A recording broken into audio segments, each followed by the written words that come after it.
Happy Saturday from a very cold Iowa.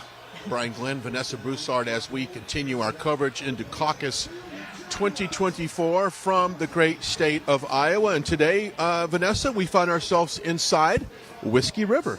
And it's nice inside, nice and warm, because outside is a totally different story. We are in the negatives, about -3 degrees right now. So the feel-like temperature is worse than that. Snowy conditions, but we made it here safely. A lot of people are concerned about the turnout for Monday, but don't be concerned. You know, Ryan, I tell people all the time, I will walk on broken glass barefooted to get to those polls when it's time for my state to vote, and I know the people of Iowa would do the same. And I know that a lot of people have very interesting stories of what has taken place over the last 24 hours as I traveled from the D.C. area. You came from Texas. Our crew came from Auburn. And it seems like we've all got these stories of how we got here today. Catherine Cipher, former Melania Trump White House staffer, will join us a little bit later as she makes her way to Whiskey River. But you're glad you're joining us. We've got a lot to unpack today. We are going to talk about the caucus and what we can expect on Monday night. We'll talk about the latest polls that are out, not only within the primary, but also within the head-to-head with President Trump and presumptive, Democrat nominee Joe Biden. We'll talk about that. We'll talk about the border. We'll talk about what's going on in Congress. We'll talk about the weather. We'll also talk about some food. I got some warm, hot cocoa here, which is incredible. Yes, ma'am. And the waitress is here. And the waitress is here. She's great. Great staff here. And we were talking earlier. This is where a lot of the last time, several times President Trump has come to this area, they have stopped at Whiskey River to do some type of a surrogate event, and they've got that planned coming up on Monday. So I believe that you will be back here on Monday with Don Jr., Kimberly Guilford, and Margie Taylor Greene will be here. Yes, can't wait for it. This is going to be an exciting time, a watch party of sorts here at the Whiskey River room. A lot of people here, surprisingly, Brian, on this cold winter day. A lot of college, college sports being played on the TVs, not now the NFL, and so people are braving this cold weather. So that's a good sign for Monday. People are still getting out and about, even though the driving conditions are very terrible. You know, I think people in this part of the country understand cold weather. They know exactly how to deal with it. And, of course, the crews were doing the roads. We both flew in from Omaha, and then we drove to Des Moines, which is quite the experience. But we're here. We're glad you're joining us. Before we kick off this pre-show to what we could have a surprise message later in the show. We're just going to find out if that develops or not. But our friends over the Birch Gold Group, we're going to talk about the economy here over the next couple hours and how it affects you, how your savings, how your investments affects you and your family. Our friends of the Birch Gold Group want to help you secure your financial future and tell you how to convert a traditional IRA into a gold-backed IRA. It's easy to do. Simply text the words Trump to 989898. That's Trump to 9898 tonight with your free information gold kit. And we've talked about this before, Vanessa. We don't know what this economy is going to look like this next administration. Even if I have a theory on this, and even if Trump would to win the presidential election, I think that stock market still pulls back. I think it's kind of a reaction to that. But don't let that affect your investments. Simply text the words Trump and text it to 989898. That is the Birch Gold Group. But we're here and we're going over some numbers. Obviously, this is probably like the 22nd or 23rd time Trump has been in Iowa over the last year. Now, granted, we're in January. I think he went a total of like 21 times back in 2023. So I was here for the Iowa State Fair and some other events. The turnout was huge. But he's got a sizable lead right now in this Iowa caucus primary. He really does. The polls are looking very good for President Trump as we head into Monday, just 2 days away now. Looking at interactive polls, Trump has an 89% chance of winning the Iowa caucus by 20% or more, which is a great number. So an 89% chance of winning the Iowa caucus by 20% or more. I do know that he's had 2,000 caucus captains on the ground in Iowa the last couple of months.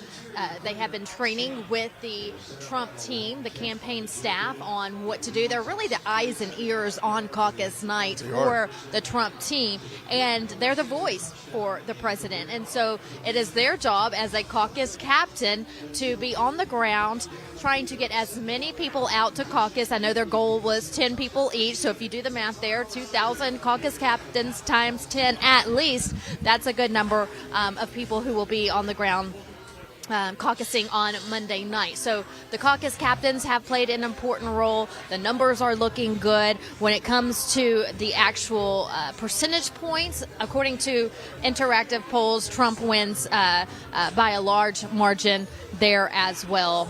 So we don't want to get complacent, though, Brian. President Trump has spoke about that when he is going to these rallies and these commit to caucus events, that even though the poll numbers look great for him, don't get complacent. Don't say, oh, I have snow up to my window at home. If you can still make the drive to your designated or assume location, that someone else is going to go. Yes. You don't go. I saw another stat the other day that 89% of, pretty much 90% of Trump supporters will not sway their vote. So the attempt for a Haley or a Chris Christie to come in and try to pull Trump support away, that's pretty much locked in. That's not going to happen.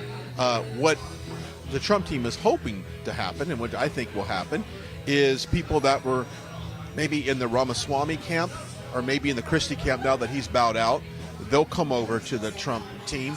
And then, of course, Nikki Haley. Now, this is very interesting. I saw a report this morning, I believe it was on MSNBC, and the reporter claimed that a lot of people, independents and Democrats, were coming out to help support for Nikki Haley. And it wasn't necessarily that they liked her policies, but, Vanessa, they simply wanted to stop Donald Trump from getting the nomination from the party. And I think that's very interesting, because if you want to look at any gain in support that Haley has right now, it's not necessarily from conservatives. It's from independents and Democrats wanting to push her numbers up. These are never Trumpers. We saw those, and especially during 2020. But these are people who love what he stands for. They believe in what he believes, what's right for this country. But for whatever reason, they maybe didn't like back then on Twitter that he said something ugly, or so they're just people who didn't like Trump. So therefore, they're siding with another candidate. At the end of the day, nobody is perfect. There may be people who love me, but maybe don't like one or two aspects of my personality, and that's okay. But if you have the same belief and you want faith and freedom and family, and if this is what this man stands for, then this is what we have to go for. Well, I think what you have is a lot of single-issue voters. You got people that say, I don't like President Trump because of this, and it may be one single issue, and it may be a very minor issue in the grand scheme of things. That's what you get people hung up on. What is best for the economy? What makes this country stronger? What protects our Constitution and our freedoms and liberties? That is what is at the ballot box come November. Is there a policy issue that you may not agree with? Chances are, yes. I don't think there's ever been a political figure where you absolutely agreed on every single thing that they have. But when you look at what's important for this country right now, Vanessa, it is, in my opinion, and we talk to thousands of people here in Iowa, it is the border. It is securing the border. That is the number one, that in the economy, 1 and 2 issues of our time right now. Oh, absolutely, because people are worried about who is coming into this country. 8 million illegal immigrants since President Biden has taken office. America cannot handle another 4 years of a Biden administration or similar with this kind of rate. We can't handle it. So what's happened is these Republican governors have shipped a lot of these illegal immigrants to Democrat-run states and cities. And now, since those cities are being overrun, and we'll talk about a lot of this later on, the Democrat mayors and governors are saying, okay, we can't sustain this right now. Really? We have been trying to say this for years. So the border needs to be shut down. It needs to close. We need to vet who's coming in and out. We don't know who these people are. They're coming from all over the world. And it's just scary to know that, President Trump talks about it all the time. A lot of these people, majority of these people coming over are middle-aged men who are ready for war. And we have it right here in our homeland.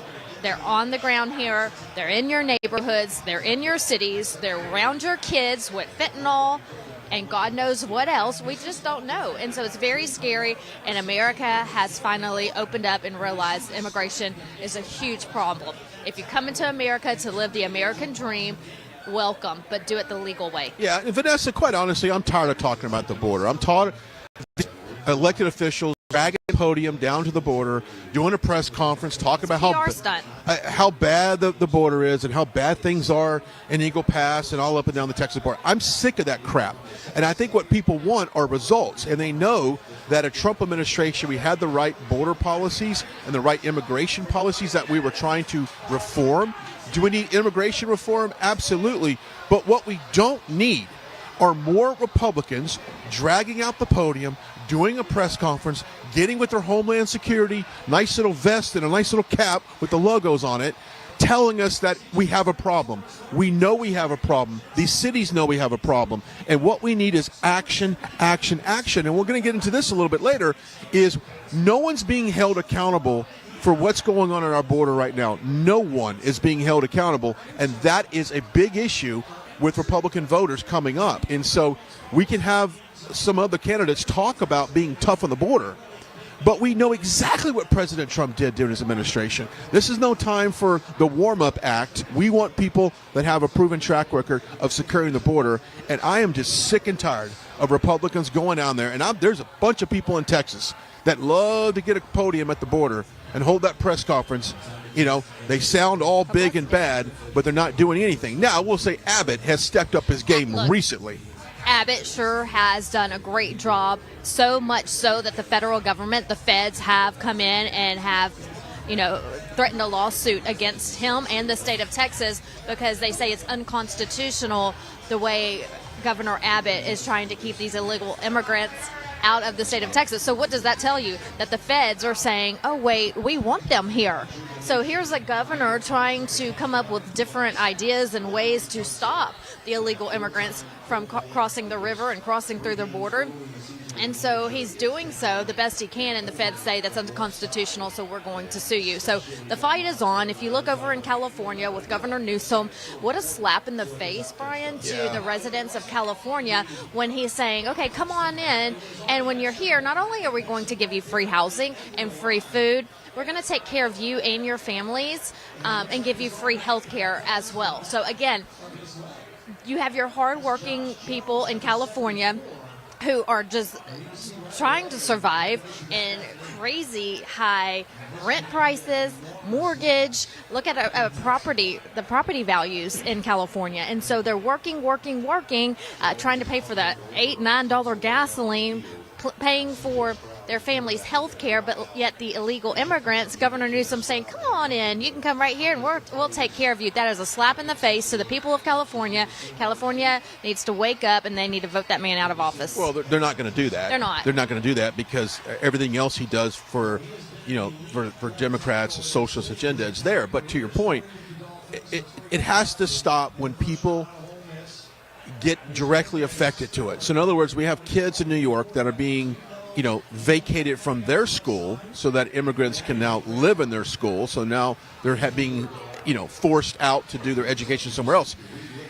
And I've always said this, until the average American, until the middle class is to the point where you don't know if you're going to be able to buy food next week or pay your bills, which, by the way, millions of Americans are paying their credit cards, are using their credit cards for everyday monthly expenses.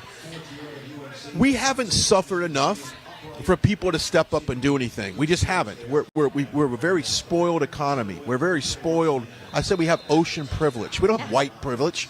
We have ocean privilege. In other words, the garbage that happens over in Europe traditionally has not affected us.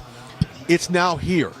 And now we have a socialist agenda that is slowly squeezing the middle class. And that is where you hit America, is with the middle class. And you take away the jobs. You make it where it's hard for them to afford anything. You push a class of people down lower so that all of a sudden they depend on government assistance. And government assistance over a certain period of time looks pretty good when you can't eat. Yeah. And that's what it's all about. It's about shifting that middle class into a poverty level where the government can step in and help you. And unfortunately, Vanessa, that's the route California has gone, and there's other states that are not too far away from that. You're right. And America, a lot of America has gotten lazy in the fact of the government will step in and take care of you if you're lazy. So it goes back to, it used to be you work hard, you get rewarded, right? Well, right. Now in America, you work hard and they're going to tax the snot out of you, or whatever the case may be. The harder you work, the bigger the slap on the hand. Yeah. But the lazies and the ones that don't want to work get these free government handouts, and that's what the government wants. They want you to do that. They want to control you. So back to what you were saying, we need to go back to, the America middle class is who needs to stand up and save this country. And I think when we go to these rallies and events, Brian, all over the country, that's what we're seeing. The middle class who is fed up, they're tired, they are the workers, they're the ones who are working 2, 3, 4 jobs. They are coming from, small businesses that are family-run businesses for generations. They don't want to lose their family-run business that maybe great-great-great-grandpa started. And so they're fighting. They're fighting to survive, and they're fighting for their family name. Yeah, that's the fact. Vanessa Broussard, Brian Glenn, we are live here at Whiskey River, and it's just north of Des Moines, and beautiful community up here, and of course it's ice cold outside. It is, and I can feel while you were talking, I was thinking it's getting really cold. Once by in this a window. while, when someone opens that door, which they're about to do here in a second, you can kind of feel the cold air in there. We are here live now. A little bit later today, possibly we're expecting some more information to come out on potential speech. We're a little here. Also tomorrow, we are live at Indianola, which is just outside Des Moines, for a Trump rally. As far as I know, that rally is still scheduled. We just got the kind of the preset information earlier today, so my assumption is they're going to have that. So, I've heard some people talk about canceling events, and I was here in Iowa back last year. They canceled it because we had a tornado warning. We had a tornado about 15 miles from here, and people were criticizing the Trump organization for canceling a rally due to weather, and they blamed it on that there was no substantial crowd. I have a PhD in Trump rallies, and let me tell you something. I don't care where you hold a rally, what time, what the temperature is, they show up. I think on the edge of caution, I think that by them canceling some of these events that was yielding public safety. That's what you have to Absolutely. do because it's cold. Yes. And the roads are dangerous. So it is scheduled for tomorrow, and I cannot wait because we're going to see a great turnout here in Iowa for that.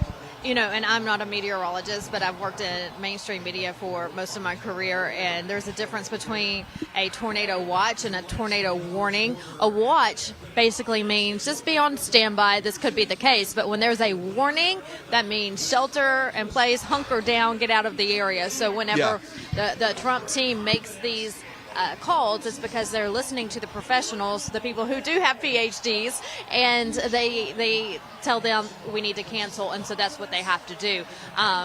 That's what they had to do in this condition for this weekend as well. There was a lot of cancellations. President Trump was expected to speak at multiple events today and tomorrow as well.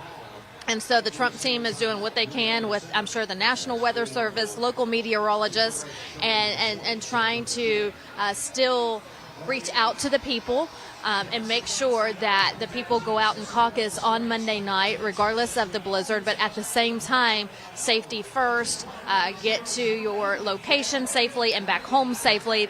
That's number one, but we got to win Iowa. But it takes a whole team, and that's just what we're doing. We're making most of, the best we can with what we have in these conditions. And it's great people like this wonderful restaurant that we're at, Whiskey River, who say, come on in, we'll host you. And we're glad that they allowed Right Side Broadcasting Network to come in and really get ready for and of the course, Iowa caucus. We'll be back here on Monday as they have an event here at Square. I want to talk about our friends over at Tax Network USA. Now, if you're struggling with taxes right now is a very stressful time, and it was back in October. It is definitely in January. Don't let those stress get the best of you. Our friends over at Tax Network USA want to help you, and don't let the IRS take advantage of you, because that's exactly what they will try to do. The information for that is on your screens. They've got over 14 years of experience. They have done this. They have saved clients over $1 billion in back taxes. So no matter the size of your tax solution or problem is, 1,000, 10,000, 100,000, doesn't matter. They can help you with that. Go to the website, tnusa.com/RSBN. The information is on your screen. We love clients like this. We love patriots like this company that want to help you live your better life, and having back taxes is not one of those things you want to deal with. Go check it out. Tax Network USA, the website, tnusa.com/RSBN. Speaking of taxes, everyone's taxes has gone up since Joe Biden took office. Except Hunter's. Hunter's taxes seem to go down. Tell me how that works out. I'm not sure, but I'm paying mine. I know that. I had a meeting with my CPA just this week before I came here, and so we're getting ready. But yes, everybody's taxes. Texas, speaking of Texas, we were just talking about the border. They're doing a great job of trying to lower taxes for the people of the great state of Texas. But I feel like it just keeps getting higher and higher every year, and the struggle gets worse and worse every year, Brian. Well, it's interesting because we travel around a lot. I mean, that's what we do. We take hundreds of flights a year, if that, between the two of us. I have seen the price of going out to a restaurant to a level I've never seen before. I've seen taxes on dry cleaning services. I've seen taxes on food. I've seen taxes on retail, clothes, gasoline. We are living in such a tax-heavy society right now that we talked about this before. When it comes to the middle class, I'm not sure the middle class can take on any more taxes. And if you guys are wondering, whoever controls the House, now this is interesting, I don't know if you know this, whoever controls the House in January of 2025, so this next election year, Congress is so important that we keep control. We have the majority in the House. And here's why. Whoever has the majority in the House on January of 2025 writes the tax codes. Now, the Trump tax codes are set to expire. They sunset January of 2025, okay, at the end of the year, essentially. So what those tax codes have done is it has allowed people to keep more money. The death tax is one of them, and there's some other corporate taxes that is advantageous for small business owners. It's good for really retirees, people who want to invest and pay minimal taxes on their already taxed income, right? Investment taxes. So that's why it's so important that we keep control, because if Democrats have control of the House, and I want you guys to listen up for a second. If there's someone in these Republican districts that you may not be too fond of, and you're like, you know what, I hope that person gets primaried. I don't even care about this person anymore. I hope they get replaced by a Democrat. I can't stand them. You need to rethink that, because we have to maintain the majority in the House, or the Democrats will rewrite every single tax code that's been in place over the last 4 or 5 years. Every single one of them. We're all going to pay more taxes if Democrats take control of the House in January. That is a fact. That is not some type of theory. That is a fact.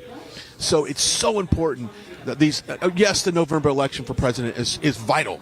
Yes. Vital, without doubt. But every congressional race that we have right now, every single one of them is really important. We have to keep the majority of the House. We have to take the Senate. Because what's going to happen, Vanessa, if we don't take the majority in the Senate, there's nothing is going to make its way through. And then we'll just have executive To the orders president's to the desk. president's desk. Now, dudes like Biden and Obama, they sound executive order at one after another, but it's so important that this election could be the biggest important election of our lifetime. Yes, all elections are important, but you'll hear us say it over and over again how historic and important this election is. Again, if you just look at the last 3 years that President Biden has been in office and the demise of America just in this short period of time, he's making a mockery of our country. And it's so sad and it's almost depressing to even see, not even for us and taxes and border and economy, and we can go on and on and on, but for our children as well. Brian, I was just looking at video today on X of a drag show with little kids sitting around watching these drag queens strip and dance to filthy music, and parents are allowing this. And so this is Biden's America. He is allowing this on the lawn of the White House, if you remember. Yeah. And so if it's allowed there, it's allowed anywhere, and that should not be allowed. So we could go on and on and on about how terrible, again, the economy is, and just, the immigration issues, World War III, on the brinks of World War III, on and on and on and on. But we can't sustain this for 4 more years. Like, it just can't happen. No, you can't have. I want to talk about an article that was just recently pushed out by Dallas Express. And Master Control, if you guys have that video I sent you a while back, one of my good friends, Amy Robbins, she is the creator of Alexo Athletica, which is an athletic brand that is for women for self-defense carry. So you can put your firearm in your leggings, you can put mace in your leggings, you can put your phone in your leggings. It keeps your sidearm secure while you exercise, walk, whatever. She was talking about Dallas Independent School District has put out kind of an instruction manual on how to transition and talk to kids about transitioning. And they denied doing that, although it was proven that it was in a handbook that was passed out to several schools. And I'm not talking high schools. I'm talking middle schools and elementaries of how to talk to kids about transitioning. That's what they're doing. And they'll let me know when you have that video queued up, and I can toss to it. And you let Will and the camera let you know when you guys have it queued up, and I'll toss to it. They have it. But they have it. Okay. But that's what's happening right now. If we could take a listen, this is Amy Robbins talking about this DISD handbook for transitioning. Take a listen. Hey, moms and dads, I wanted to give you a little bit of information on what could be happening in a school district near you. In Dallas ISD, the Dallas Express News recently wrote an article talking about this published resource guide that DISD has made available to their students. So in this guide, they give everything from how to transition genders. They also provide resources to the clinics that will provide this treatment. They give guides to the school on how to make restroom accommodations for children who don't necessarily identify with their corresponding sex that they were assigned at birth. And then it also gives a list of books for elementary age school students who want to read about characters that identify as transgender. Now, a spokesperson for Dallas ISD came out and said, oh, no, don't worry. This isn't available to our students. We actually only make this available to adults who request this information. But Dallas Express News did some more digging, and they actually found that that was not the case, that Dallas ISD actually posted a link to the resource guide, touting the resource guide on their social media pages. So, moms and dads, we've got to stay vigilant in what is being taught at our schools to keep our children protected. You have access to open records reports, just like the Dallas Express did. So make sure that you are staying on top of it, or better yet, getting your kids out of public schools. I mean, folks, Vanessa, that's in Texas. That isn't in California or New York, Massachusetts. That's Texas. It's really scary to think about, to see, to know. And that's why I always say, Brian, the mama bears are going to save this country, because it's going to be the moms, and not to knock the dads, because I know the dads are involved as well, but there's a special bond with a mother and her child. And I think that the moms are standing up and saying, this is not going to go on in my child's school. This is not going to go on in my child's extracurricular activities. This is not going to go on YouTube or any cartoons. I mean, people are backing away from Disney. I just found out my little son's 2 years old. His favorite cartoon is Cocomelon, and I just heard just this week that they're teaching transgender in one of the episodes. Now, I haven't seen it. It's just what I'm hearing. But you really have to watch these days what your children are watching, what they're reading, what they're teaching in schools, because we just don't know what kind of woke educator or director of a program is trying to shove down our throats. We have to protect our kids. Yeah, one of the biggest things that President Trump gets the most applause at these rallies is when he talks about protecting our kids. And there's two things he talks about: the parental rights and how important it is, and almost thinks it's a joke that we have to even say we want you to have parental rights over your kids. Right. Also, he talks about protecting our kids from these transgender surgeries. And of course, there is a bill on the House floor right now called the Protect Children's Innocence Act. And what that is it makes it a felony to perform gender-affirming care on a minor. That would be someone that's 12, 13, 14, 15 years old. You want to do puberty blockers, you want to do double mastectomy, whatever. That should be a felony. We can go down a laundry list of things that are illegal if you're under 18. Changing your gender should not be something that an 8-year-old kid should be able to decide whether or not he or she wants to do that. And President Trump stands firmly against all sexualization of our kids. That's either through these drag queen story hour time things that we're starting to see, or even the medical side of this. So President Trump stands firmly on protecting our kids, and that's very important. It's very important because, again, like you mentioned, and like he mentions in all of his rallies and commit to caucus events, is that it's a sad day in America. Welcome to 2024, that we have to talk about this. And he talks about, these girls who, and I say girls because they're at an elementary, junior high age, who are training in gymnastics or swimming. And then you have these guys come in, these boys come in who don't really have to train, but they want to compete against the girls because that's just how they identify. And they're smoking them in these competitions. But on the flip side, Brian, make it make sense. Make it make sense. They are so big on the left about women's rights, but yet they're okay with a man competing against a woman. Well, that's disrespectful to a woman. We have the feminist movement has gone so far the opposite direction that I would never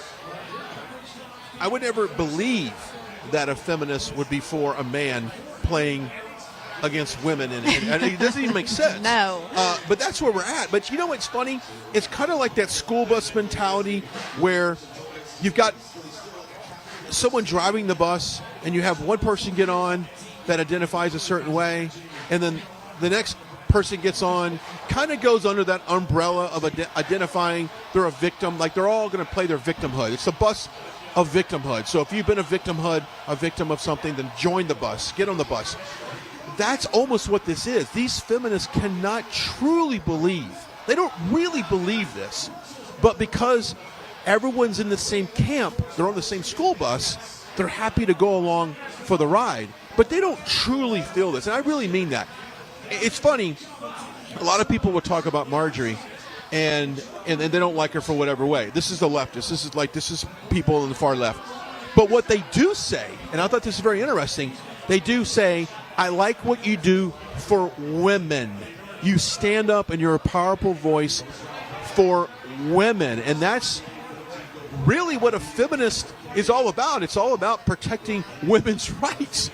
But all of a sudden, the modern day feminist is someone like Marjorie Taylor Greene, but the old school feminist wants men playing in female sports. it's just evolved, Vanessa. Nothing makes sense, and I think it's one of these things where that is what happened when President Trump took over in 2016. He kicked over the apple cart of corruption, of deception, and he's exposed so much in this country that some of these activist groups, Vanessa, don't even know what they stand for anymore. They just hate him. They do. And going back to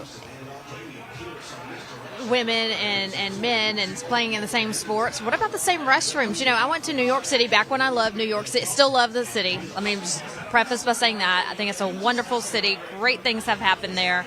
Great things to do there as a tourist. I just love New York.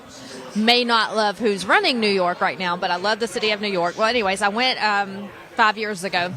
Went to a Broadway show, which I try to do every time I go to New York. Went to a Broadway show at standing in a long line to use the restroom. There was one restroom for both men and women. I turned right around and went to my seat because I refused to go to a restroom where men are also at the same time. It wasn't like only a one stall. There's not a female and a urinal and then a. Well, I don't know. I didn't make it that far in. But what I'm saying, there wasn't a men's restroom and a women's restroom. So how is that okay? How are you okay with that? How is a woman okay with that? How is a man okay with that? A real man. How is a real man okay with that? I would feel very uncomfortable. I'll give you a great example. I was at the airports last week. Don't remember which one. And I went into the men's restroom, and they had a female janitor that was in there cleaning the sinks and doing cleaning the mirrors and stuff.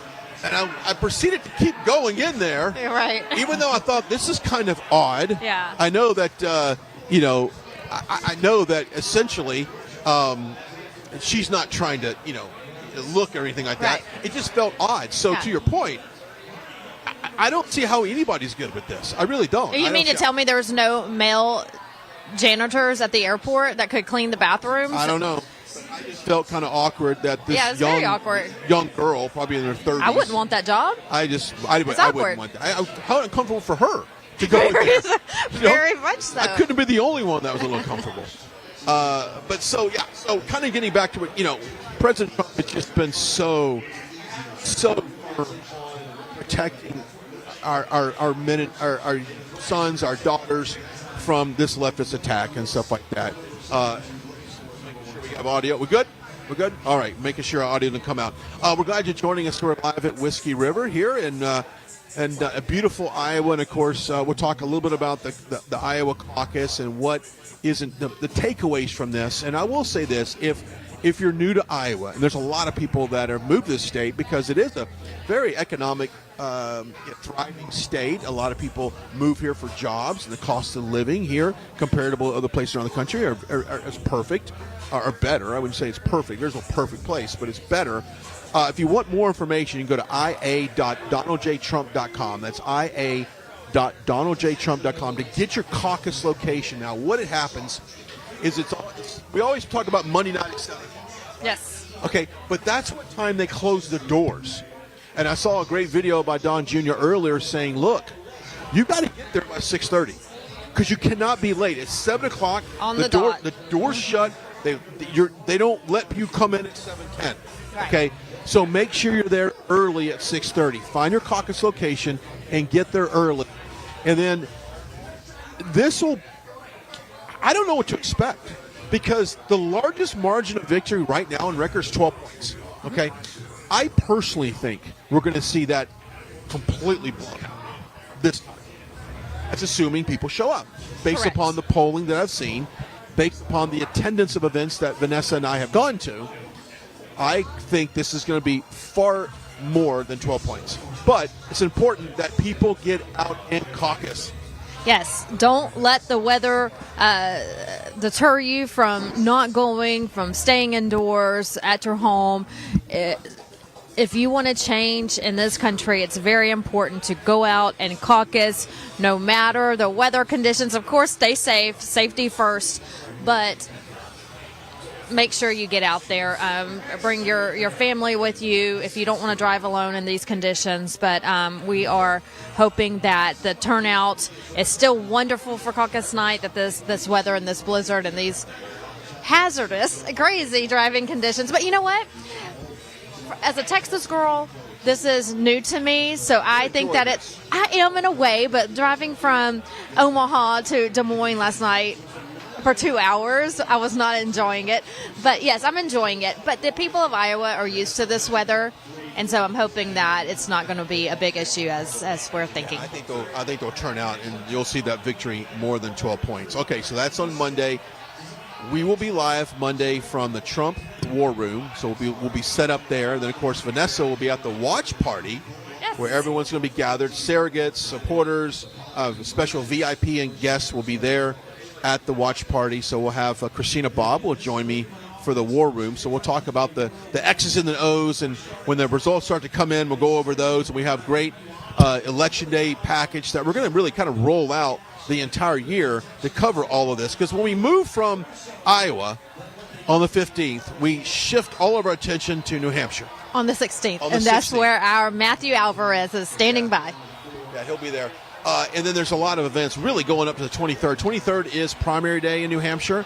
Then after that, it shifts over to Nevada and South Carolina. So by the end of February, right, going into Super Tuesday on March 5th, you've got a dozen or so states have already kind of having all of their little primaries and all their events, and we should see by May you should have a solid number of what it looks like for President Trump within the Republican Party, even though the numbers that I'm looking at right now is probably going to be the same numbers I'm looking at in May and June. A sizable lead over not only the GOP primary candidates, but also through Joe Biden. This summer, it is shaping up to be a summer of love for the Republican Party, because we have to, by then, and we got a laundry list of things we can go over. By then, you could have another potential conflict in the Middle East. You've got Yemen popping off just a couple days ago, when our Secretary of Defense, Lloyd Austin, was in ICU, but it was told that he was at home, working from home. When he wasn't at home, he was in the ICU. So that means his staff lied to the State Department about his whereabouts. Whole different story. So you can have a lot of things happen, but before summer. And I think that's where you're going to see the mass support come out. And I think it's going to be clearer than ever who we should pick. Talking about who we should pick, you're not going to learn about the accomplishments of President Trump in school. You're not going to get it on the University of TikTok or the College of Instagram. They don't talk about President Trump. I do on Instagram, by the way. Maybe we do. Yeah. FreeTrumpBook.com. That is the one publication, and it was kind of developed by former governor of Arkansas, Mike Huckabee. Great governor. Has put this book together. It's a kid's guide to President Trump, and it's absolutely free. I think you pay a small shipping and handling fee. But what a great gift to give. Like, you probably can't wait to give it to Marty. Already have one for Marty. Already have it. Sure yes, yeah. And he's just now getting to where he loves books and reading and looking at pictures, and so he looks at his Trump book. So go ahead and get your child one. I like looking at it too, to be honest with you. So it's not just really for kids. Adults can enjoy it as well. So yes, go ahead and get you a free Trump book. Just a small processing fee for shipping and handling, and that's it. That's it. And so, and once again, it's all to promote, patriotism in this country. And President Trump was, I can't think of a modern political figure in history, really. Ronald Reagan would be another one that had a very, very big, bold love for country. But President Trump is definitely there. Go pick it up. FreeTrumpBook.com. FreeTrumpBook.com. Speaking of artwork, and this is just a side note, did you notice how different the court images would be from Trump's court case in New York? The court sketchings are getting worse and worse. Trump is looking worse at him, and his attorney, Alina Habab, is looking worse and worse. And you can't make her look bad at all, so they must really be doing that on purpose. Neither can you Trump. Trump's a very handsome man. Yes, he is. But these sketches, it's comical how they know they're losing, and the public perception of these cases aren't going the way they want them to go. They want America to get behind these lawsuits and just be able to lock Trump up. It's not happening. So I just think it's really odd. If you check it, they're getting worse. It's like a third grader did them. Yes. And I think that just goes to show how ridiculous these cases are in the first place. Well, when Don Jr. had to testify in New York, and he joked with the sketch artist and said, "Make me look good today," because they were doing the same to him. Yeah. Going off of Trump's sons and daughters, not only, and we talk about this, not only has President Trump been attacked since he came down the golden escalator, so have his children. You know, Barron at the time was a young age. He's off limits, but as he should be. Jill Biden got on air a couple of nights ago in an interview and talked about how the Republicans, or they're attacking Hunter, that he went through this time of drug abuse. She's proud of the way that he's overcome it. And all of this is an attack on him and their grandkids, and it's not fair to them. Well, I have a message for her. They have been doing the same thing to Trump's family from day one. And it's been okay for years for them to attack Trump and his family, kids, grandkids, bring them into court cases, slander them, attack them any which way that they can. But don't touch poor little Hunter, because that hurts Jill's feelings. Yeah. We're going to toss to a commercial break. On the other side of that break, Hunter Biden did show up on Capitol Hill, and guess who was there? I was there, and so was some other people in Congress, and he didn't like it. We're live here in Iowa, Whiskey River. Vanessa Broussard, Brian Glenn. In a few minutes, we'll come right back. Hello, everybody. I wanted to get on here and tell you all the disturbing news. Fox News has canceled My Pillow. We don't know why. We can only make a couple guesses. Maybe it's because Lou Dobbs was at it over here at Lindell TV to this all-new lineup we have, and that was just a few days ago. We showed his first interview with our great real president, Donald Trump. Or maybe it's because they don't want my face even on their network leading up to the 2024 election in support of our great real president, Donald Trump. I don't know. These are the details. I don't have the details yet, but all I know is the commercials have been canceled. All of our anything with My Pillow or Mike Lindell canceled on Fox News, and please help us to support us and during this time of cancellation. And thanks for your support of Lindell TV. I believe this is all about stopping me from talking about the election platforms and the elections, and this to getting rid of my voice. And but it's. I just wanted to let you all know that this is a very disturbing. We don't know all the details yet, but Fox News has canceled My Pillow. Thank you. Right Side Broadcasting is known for panning the crowds, showing the packed arenas, and allowing you to see the truth. We've covered hundreds of rallies, briefings, marches, CPAC, and the historic overturning of Roe v. Wade. Right Side Broadcasting was created in 2015 by our founder, Joe Seals, creating a unique broadcasting experience that allows you to make your own decision rather than force-feeding you an agenda. We don't cut or edit people's words or twist them to fit a particular point of view. We allow our correspondents to be open about their opinions while maintaining journalistic integrity. Your donations and support allow us to continue to be the gold standard in live, unedited event coverage. Your monthly or one-time contributions on our website are crucial in our fight for the truth. Thank you for all of your generous support. Hello, I'm Mike Lindell, and I'm here to tell you about my new product from My Pillow, towels that actually work. Watch this absorbency test. Here's another towel that we randomly went out and bought. Here's one of my towels with the nice design. I don't know if you can see this, but you could line a swimming pool with this. I mean, this is crazy. Get rid of it. Towels that actually work. What a concept. I'm interrupting this commercial to let you know you can get our 6-piece My Towels, regular $69.98, now only $29.98. Or you can save 25% on our brand new kitchen towels, made with the same technology as our famous My Towels. Also, we have bath sheets, bath towels, washcloths, hand towels, and so much more.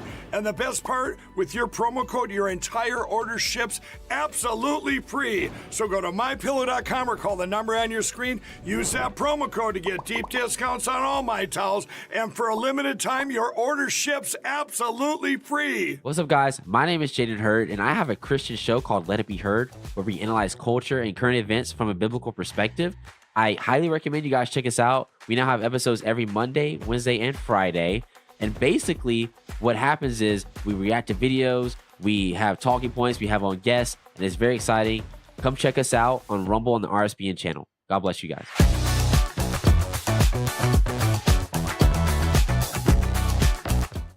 All right, welcome back. We're live here in Iowa. Vanessa Broussard, Brian Glenn here at Whiskey River, just north of Des Moines. And by the way, we are watching a little bit of NFL football going on right now. My Houston Texans are beating Alex's Cleveland Browns, and he's probably sitting over there watching the game. Can I give a shout out real quick? Go ahead. We're talking sports. Before football came on, college basketball was on, and the Texas A&M Aggies beat number 6 Kentucky. So giggle Aggies, great job. That's a good win for them. That was a wonderful win. You got video of me jumping around. I did. In Whiskey River. She is excited. very animated when it comes to college basketball. In that break, we saw a video from Mike Lindell and talking about Fox. Yeah, so since that video aired, my phone has been, multiple messages coming in. People are in disbelief about what they just heard on RSBN. Yeah, it's incredible. But you know what's interesting? We were saying this in the break. It is not surprising to me that Fox has turned on Mike Lindell. And it's not the first time. Okay, they never would have him on personally. If you remember, if you go back to look at the conflict or the tension between Fox News and MyPillow and Mike Lindell, it goes back years ago.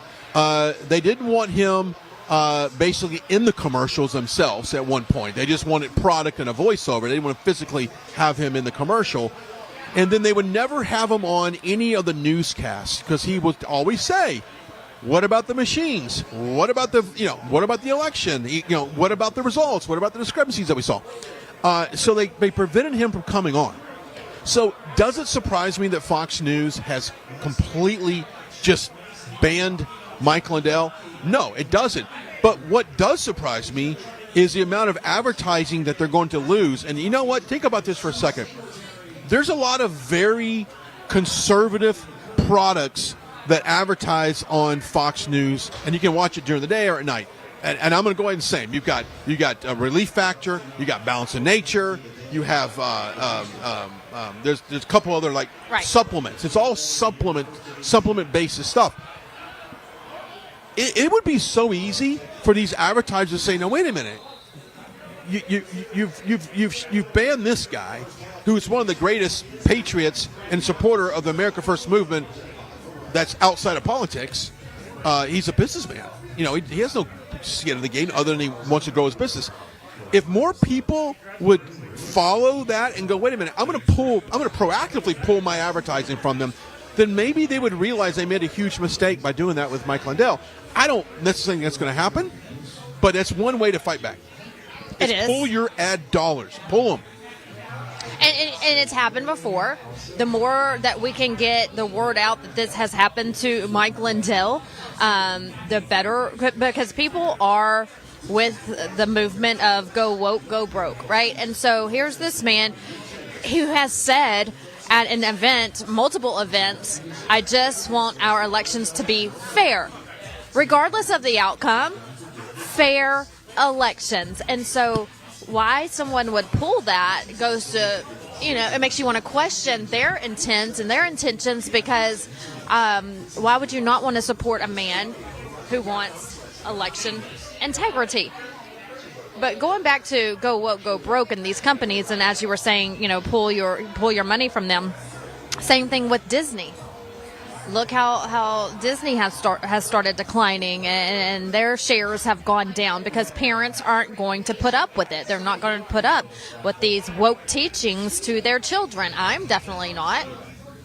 Little Marty, I grew up loving Mickey Mouse and Minnie Mouse, and even as an adult went to Disney World. Little Marty, my son, doesn't even know who Mickey is until they change their ways, if they change their ways. And so same thing, with Mike Lindell.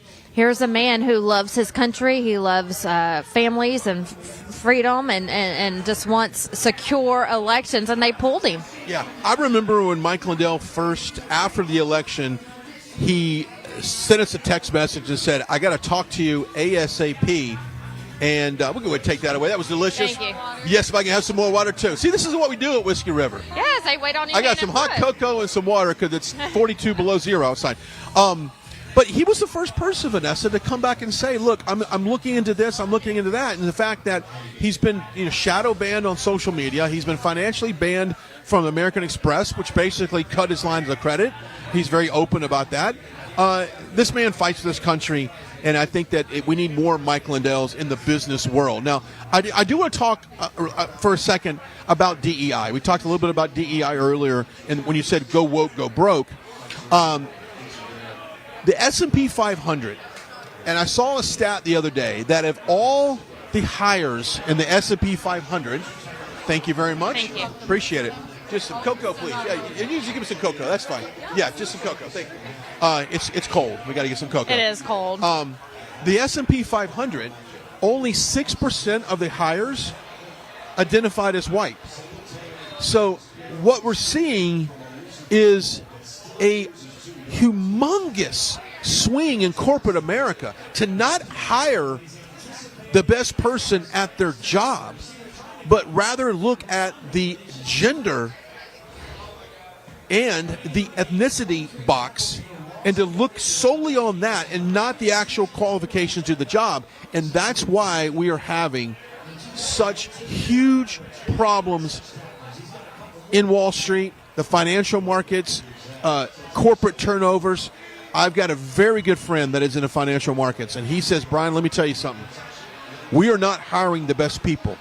We are hiring people that check the boxes. And how humiliating is it for someone who might think, Vanessa, that they got hired solely on the color of their skin? Well, I would hope they would care and be like, well, I think I'm pretty smart, but maybe they hired me because I'm Hispanic or because I'm Asian or because I'm black. I think we should be hiring the best people to do the job, period. They either don't care or they don't know. They give their application. Like if I applied for a job, I would turn in my resume. I don't see the other resume, so I may not ever know that the person or other 2 or 3 people had more experience than me or a higher GPA than I did. Thank you very much. Thank you. And so they may not know. So at the end of the day, it's wrong on so many levels. Why? Again, it goes back to what I was saying earlier in the broadcast, that the harder you work, the harder the slap on the hand these days. Yes, it for is. you, yes, right? it is. So you go get your education, you go do the best you can, you go be a law-abiding citizen, and you're just getting all of this experience to work your way up the corporate ladder.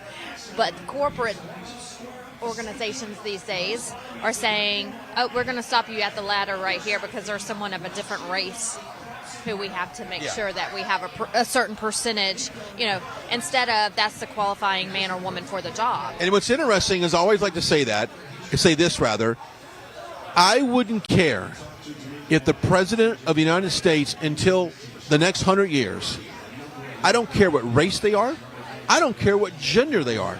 I just want them to love this country, put America first, fight for our Constitution and freedoms, and honor family and God. That's it, Vanessa. I don't care. Seems so male, female. So easy, right? It seems so easy. So to me, that's my personal opinion on that. I think hire the best people for what they do, period, Absolutely. regardless of their race. I want to talk about our friends over at AMAC. Now, I am happy to say that I am 54 years old. I turned 54 this past November. I am now getting into the space where I can qualify for a senior discount. And you're enjoying it because you have told me about this multiple times. Yes, I am. Yes, I am. Our friends at AMAC, they're a great company. They are there to help you through the most difficult times in our life, and they are there as a trusted source to help fight for our freedom. And right now, AMAC listens to their members. That's right. They go to these conferences. They go to Washington, and they listen to their members, and they're constantly talking about the things that you're concerned about. Now, I'm going to say this. AARP is historically seemed as a very woke company. This is the conservative version of that, and I qualify for it here real shortly. AMAC, I love it. The American Association of Mature American Citizens. Go check it out. The information for that is on your screen. It is only $12 per year. It's as low as $12 per year. So there's no excuse not to be a member of AMAC. Go check it out. Not only you get updates, get newsletters, things like that, you get some great discounts on top of that. You cannot beat it. $12 a year, as low as $12 a year. Go check it out. And guess what? The money that you give AMAC is not going to these woke corporations or woke agendas. If you want to fight back and you're 55 plus, I'm about to be, I'm getting all on this, and I can't wait. Go check it out, our friends over at AMAC. Join AMAC today. That's amac.us/right. And I'm excited. These guys are new to us as a partner for these broadcasts. So if you would just do us a favor, go to the website right now, click on it, get some more information, and better yet, sign up if you can. Absolutely. AMAC. I'm going to get my discounts when I go places. I know you are, Brian. Hotel discounts. Every dollar helps. Every single dollar helps. Okay, so going back to the DEI, I just want to get back to a society. Don't you think Martin Luther King would have just rolled over if he found out that people were solely based on the color of their skin and not the content of their character or their accomplishments in the workplace? It's just really sad to think about that. It is about, in a lot of these situations, it is about the color of your skin. You teach your kids, I've been taught, work hard, hard work pays off. But does it? In modern day America, does it? What is the American dream anymore, Brian? Trump talks about it, the American dream. What is it? What is it? Is it you come in illegally and you get your whole life paid for? You get free housing and 5-star New York City hotels. The families who traveled there for Christmas to spend Christmas, with their families, maybe going to the Macy's Thanksgiving Day parade, spending tens of thousands of dollars for hotels and the travel to get there, airline prices and food while you're in New York, just to give your child and family memories. But yet the illegals are living in 5-star hotels for free with the best food and you name it. And so you work hard, but you're not rewarded here in America. But you work less and you are rewarded because of the color of your skin. But then again, that's racism. That is the very definition of racism, is what that is. So that's what it boils down to. Yeah. So it needs to end. Whoever came up with this needs to. What happens is it's going to have to take legislation because it has been something that has been slowly moving over the last 10 years, and it's forced into these corporations right now. So it's going to take legislation to back it out because these companies are not going to back it out as quickly as they need to. It's going to take legislation to do that. So hopefully we'll see that. Breaking news here. President Trump is scheduled to speak, I believe, at 6:30 here local time and lay out his vision for America in a very special broadcast that he's doing here from Iowa. So I'm really looking forward to that. Of hearing from him. Of course, this will be his first, really, as we get, in the coming days of the caucus, his first public appearance or speech, and I'm looking forward to hearing from the president. Yes, so 6:30 p.m. Central Time.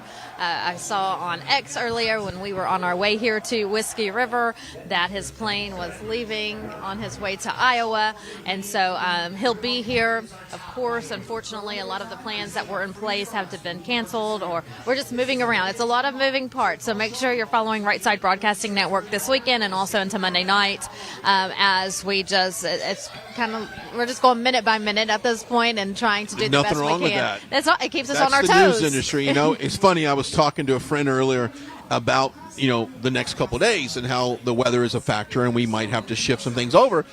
And she goes, well, you're good at that. I said, I'm the king of wing. We can wing it, and we can go as we need to do it, and then that's what I think makes this network so special. Is we have the ability to be flexible and move to certain positions and do things when we need to. But the President Trump coming up at 6:30 here local time tonight, and he'll be speaking very much about the policies and all the issues that we've been talking about today. But it's interesting because we both flew here, obviously, right? Were you nervous getting on the plane knowing that a MAX 9 plane, a 737 MAX 9 door flew off an Alaskan airline flight this previous week? Were you nervous at all about that? It's crossed your mind? It crossed my mind, but I was thinking the chances of that happening hopefully are slim to none. But there were more planes grounded because of loose bolts. So while this investigation is going on, more planes are grounded. And so then I start really thinking, okay, surely they really have their engineers and mechanics on the ground.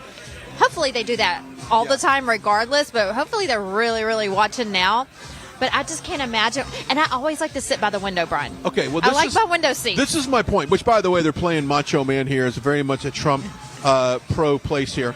I'm saying this because look how quickly the FAA jumped on making sure this particular plane came off of this plant at this crew, and they made sure these bolts were all tightened.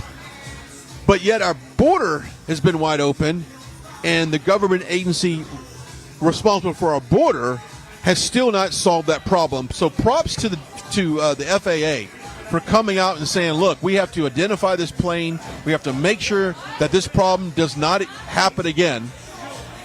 But the government agency required for the border, years and years of border violations and problems keep building up, and that government agency simply will not do anything. But it's just two different government agencies. One is efficient. The other is inefficient. Correct. And going off of that, too, you look at going through airports, the security in airports, you have to have your license or a passport, and then you have to go through all of the security. And the border is wide open. You don't have to have security there. Look at when we rent a car, right, for all of these trips that we're on. I have to show my ID. Well, guess what, Brian? Sometime over the Christmas holiday, in the middle of all the wrapping presents and unwrapping presents and tissue paper everywhere and cookies for Santa Claus, I lost my license. So I had to get a temporary license. But I have to, in order to rent the car, I have to show them my temporary license, yes, you do, as well as a photo ID saying, hey, this is me, the two names match. It's a big process. But there's no process of border. Nope. No process anymore. And I think it's interesting how, immigration is so they can get people. This is the conveyor belt voters coming in this country to have immediately imposed on elections, or we will quite honestly lose them because we are not. The numbers are not in our favor in terms of voter registrations. They're registering or want to register, millions of illegals.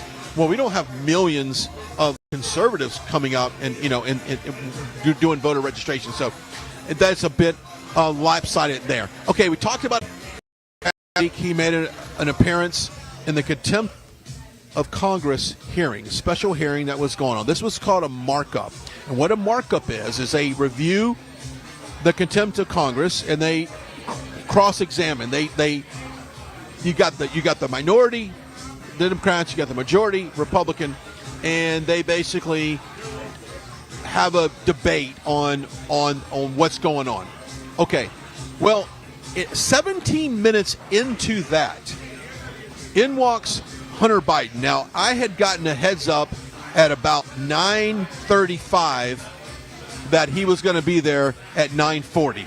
Wow. So I literally ran across from the Cannon building into the Rayburn building where he was scheduled to appear. Now, thank God he was a little late, so I was able to get the whole thing.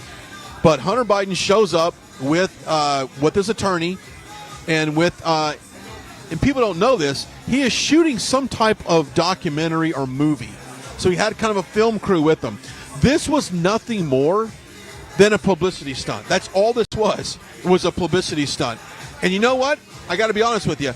It was pretty smart in a way, because if people are looking for to say, well, he showed up,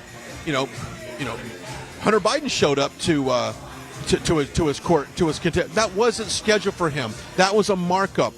They wanted him to go do a kind of a closed door deposition on the record. It's a written deposition, so we can transcript to this, and then do a public hearing.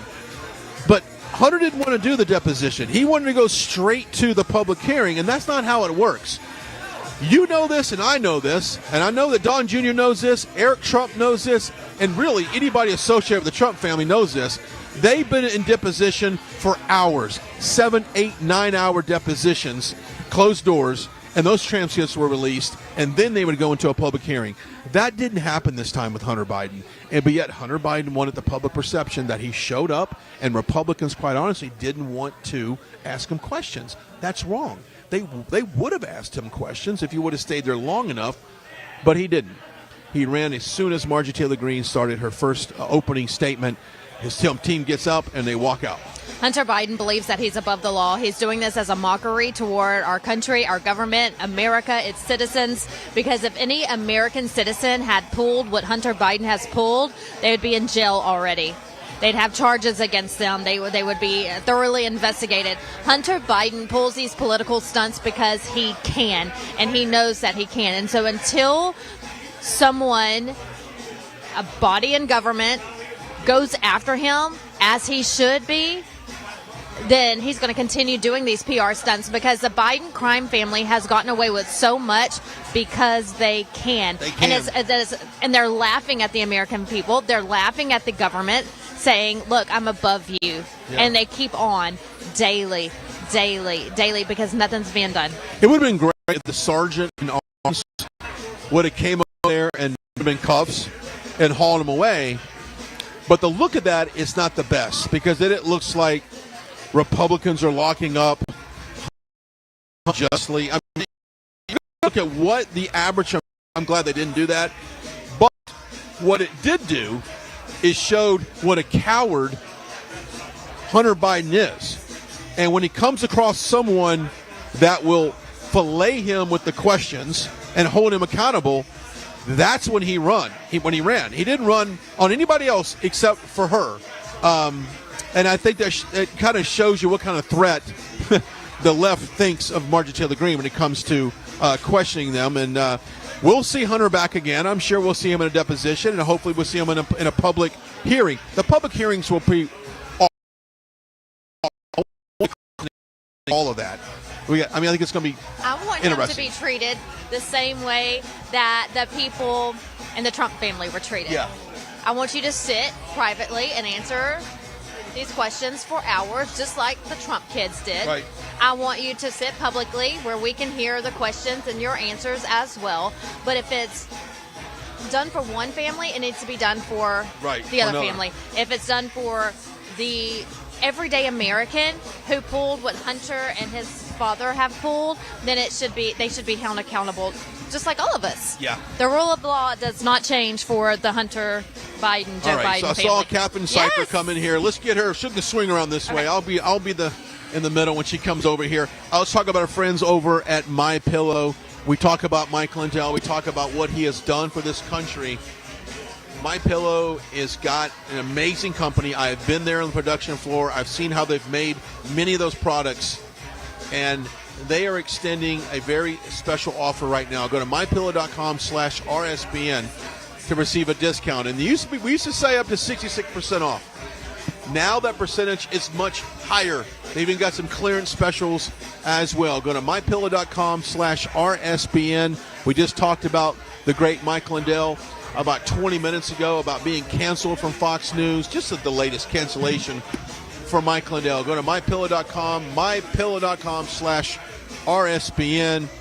About right now, I could go for a couple things that Mike Lindell makes. I can go for a bathrobe, one of those thick bathrobes. Yes. Kind of put up the coat. Yes. And maybe those slippers. Yes. Even though they're open-toed, they do feel good. But go check it out, mypillow.com. received lots of My Pillow items from Santa Claus for Christmas. I'll probably in the next few months have to make another bulk order, but you can't go wrong with any product on mypillow.com. Type in RSBN as your code, receive a special discount. But yes, support Mike Lindell. He's been canceled by Fox News. He's been a great friend to Right Side Broadcasting Network and to the American people. Brian, when we go to these events all over the country, Mike Lindell shows up and he gets... You always know when Mike Lindell shows up because the crowd goes crazy. Yeah. The people love him and he loves the people. He does. Go check it out, mypillow.com/RSBN. Okay, so let's kind of go over all of the court cases and all of the weaponization of the DOJ and the FBI and Matthew Graves and all of the J6. And I said this earlier on a Instagram reel, and I'd like to kind of maybe bring it up again. If Joe Biden got 81 million votes, like he says he got, if he got 81 million votes, the most votes in presidential history, more votes than Barack Obama, more votes than President Trump in 2016, just more votes ever. If he got 81 million votes, okay, why sling all of these lawsuits? Why push this stuff? Which, by the way, we're finding out that Letitia James Fannie Willis and her lover prosecutor kind of colluded together. There's a lot of shady stuff going on. More will come out on that. But if you got 81 million votes, Vanessa, why don't you just go to the ballot box and beat President Trump at the ballot box? Why do you need all these lawsuits? Why do you need all of these distractions, court cases, the 14th Amendment? Why are you trying to take them off the ballot? Just beat him at the ballot box. You got 81 million votes, Joe. Everyone loves you, Joe. Go do it again. And I'll stop you right there. The reason why they do it is because they can't. Again. They know he didn't get 81 million votes. Not. He's got one of the lowest approval ratings in modern presidential history. The lowest. So how do you go from having 81 million votes and then 3 years later, not even 3 years later, you have the lowest presidential rating in history? It doesn't add up. And what doesn't add up is the fact that I don't think you ever had the 81 million votes to begin with. People hated you then. They hate you now. And come November, they're going to forget about you forever. You're going to be done. Can we? Yeah, we can. Can we? We can. So, yes, okay, you don't have to be the best at math. I'm not. To put 2 and 2 together, that does not equal 81 million votes. There's no way that he got 81 million votes. And so that's where your Mike Lindells come in and all of the people who are voting for, or are fighting for, I should say, election integrity. Making sure that at these polls, we have poll workers, we have poll watchers at all of these polling locations to ensure that this does not happen again. And so, yes, lowest approval rating. There's just no way that he could win again. And they know that in 2024, in November, that there's going to be so many people watching what happens at these polls that he can't win. They can't sneak around and they can't bring in extra ballots. I agree. All right. Oh. Sledding her way into the studio here, Catherine Cipher, good to see you. I know we were just talking about the adventure you've had just to get here in the last 24 hours. You guys really brought me to my roots, like my true Michigander roots, driving through like 10 feet of visibility. Well, you look great driving through a blizzard. I mean, You sure you know. Yes, thank you. It was a lot of fun. I have to give a shout out to Pete at Enterprise in Minneapolis. If it wasn't for Pete, I would not be here right now. So thank you. It was very nice just being from DC and not, but it was, yes. Pete from Enterprise. I love Thanks, that. Pete. All right, we're going to talk about that, and we're going to find out what your take is on a couple of things. Let's talk about our friends over at Tax Network USA. It doesn't matter what your tax problems are right now. If you owe $100, $1,000, $10,000, they can help you get out of that. The deadline is passed. Don't let that deadline weigh over you. And, of course, they're hiring thousands of IRS agents, not the ones that come to your house to drag you out, but the ones that are going to audit your tax returns. Get ahead of that. Go contact our friends over at Tax Network USA. The information for that is on your screen. Be one of thousands of people that have turned to them to help. They've saved billions of dollars in unpaid taxes. Go check it out. TaxUSA.com. TaxUSA.com. TVOS.com. Information is on your screen. So we want to, of course, give our thoughts, condolences, prayers to Melania Trump, losing her mother this past week. She is very well known for being a family person, close to her family, very family oriented. Catherine, you worked close by her during the last administration for President Trump. The last time I spoke to you was at a last event that we worked together, and you were really talking about how well Melania is with her family and how her family is her number one priority. And I do know on the campaign trail, President Trump has said, talk about the side of Melania that a lot of people may not know. Melania is one of the women. I how the they put her through. It's really incredible, and it's kind of astounding. Just if you compare it to how they the other ladies, and they give them an incredible amount of grace, and they always just assume the best of them. And she really did get that. I served with her for 2 years. I was an officer in her office, so that just meant that I was appointed by the president to serve her, and then I also was her director of media affairs. So I was first day in and day out just how terrible the media was to her and how unfair. Time and time again, I would have to get on the phone with a reporter and say, "This is not accurate coverage," and I sent you this press packet, or you guys are saying the hospital is saying this, but they made a public statement that says this, and can you go and correct the story? And they would tell me no, because that's not how they perceive things. And it was just incredibly unfair. Melania Trump, her legacy was the best. It shows what a kind and compassionate woman that she truly is. She cared a lot about children. She visited thousands of children in hospitals, in schools that were struggling. And she also, not only was she doing that, but she also was helping from a congressional side on helping hospitals get additional funding for hospitals that needed better neonatal facilities for children that were being born addicted to opioids. These are all things that the media never wanted to cover. She cared incredibly about online safety. And now look at where we are today. You have Instagram and Facebook and social media being one of the largest contributors to not only teenage, I need to memorize, so I had to write it down. So I'm going to look and read through this list for you guys. But right now, so she did the Rose Garden. The Rose Garden, she went through a huge, both preserving the Rose Garden, but also just making sure that the Rose Garden could host roses. She took it from 20 roses to 200 roses. And not only did she do that, but she did that through a bipartisan committee that she set up to make sure that it was done to bring it back to the original outlinings of it, to make sure it's preserved, that the integrity of it is preserved, but also just the original design of it was preserved. And so she brought in a bipartisan committee that helped with ensuring that it was done not just to her liking, but to the liking of horticulturists and others that knew about it. She also did a full restoration on the Queen's bathroom. She did a full restoration on the President's elevator that's used by visiting dignitaries, the First Family, and others that are coming in to visit the family. She redid the East Room hardwood floors, the state entrance marble floors in the hallway, the bowling alley, did a full restoration on that, family dining room, like I said, the Rose Garden.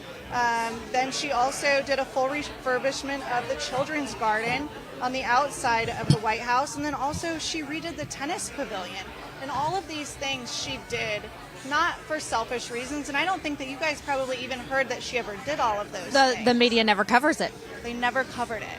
But it didn't matter to her because she was doing it because she knew it was right for the people, and she knew that it was right for the country and for again, future generations. She cares so deeply about our nation's children, and just, again, I keep using the word, but preserving just that historic site that, she spent time on Be Best, but she was doing this in the background and never asked for any credit on it. So I know that Christmas time, it was beautiful, and I had the pleasure of gorgeous. going there one year for Christmas, and the White House was incredible. compared to what it looks like now. They had the kind of a Hunger Games type video that they were producing and running around. And I thought about that too when you mentioned the flooring that she had redone, and then Jill Biden had tap dancers inside the White House for Christmas this year. Yeah, they don't care. I mean, they've got dogs running around the White House too, and I love dogs, but I think when you say dogs, like staffers are just bringing their dogs to work and they're running around? Or are you talking about the women actually themselves are dogs? Or I'm not going to. But you're telling me there's really dogs running around the White House? Yes, they have, and like four-legged. They have their own dogs that we know have had their run-ins with Secret Service and White House staff. But I think that Melania had so much appreciation for the White House that she took so much time and care into making sure that nothing was destroyed there when it was under her family's watch. And that just says so much about her. It's not about what somebody does when you're looking at them. It's what somebody does when you're not. And what she did when people weren't looking is it's such a testament to who she was. And they always say, oh, well, she wasn't on the cover of Vogue, or she wasn't on the cover of this magazine or that magazine. Melania Trump was on the cover of Vogue before she was First Lady. She didn't need to be First Lady to be on the cover of Vogue, because her beauty and her presence, it existed before she took the seat of the First Lady. And I don't think any others can say that. You look right now, you've got Jill Biden, who is essentially running her husband's campaign, who has never really and truly, I don't think that she's shown any sort of patriotism throughout her time in office. And then you have Michelle Obama, who, I mean, that woman quite literally probably hates our country. And she's probably one of the most famous figures there is right now. It's fine. People can say that they,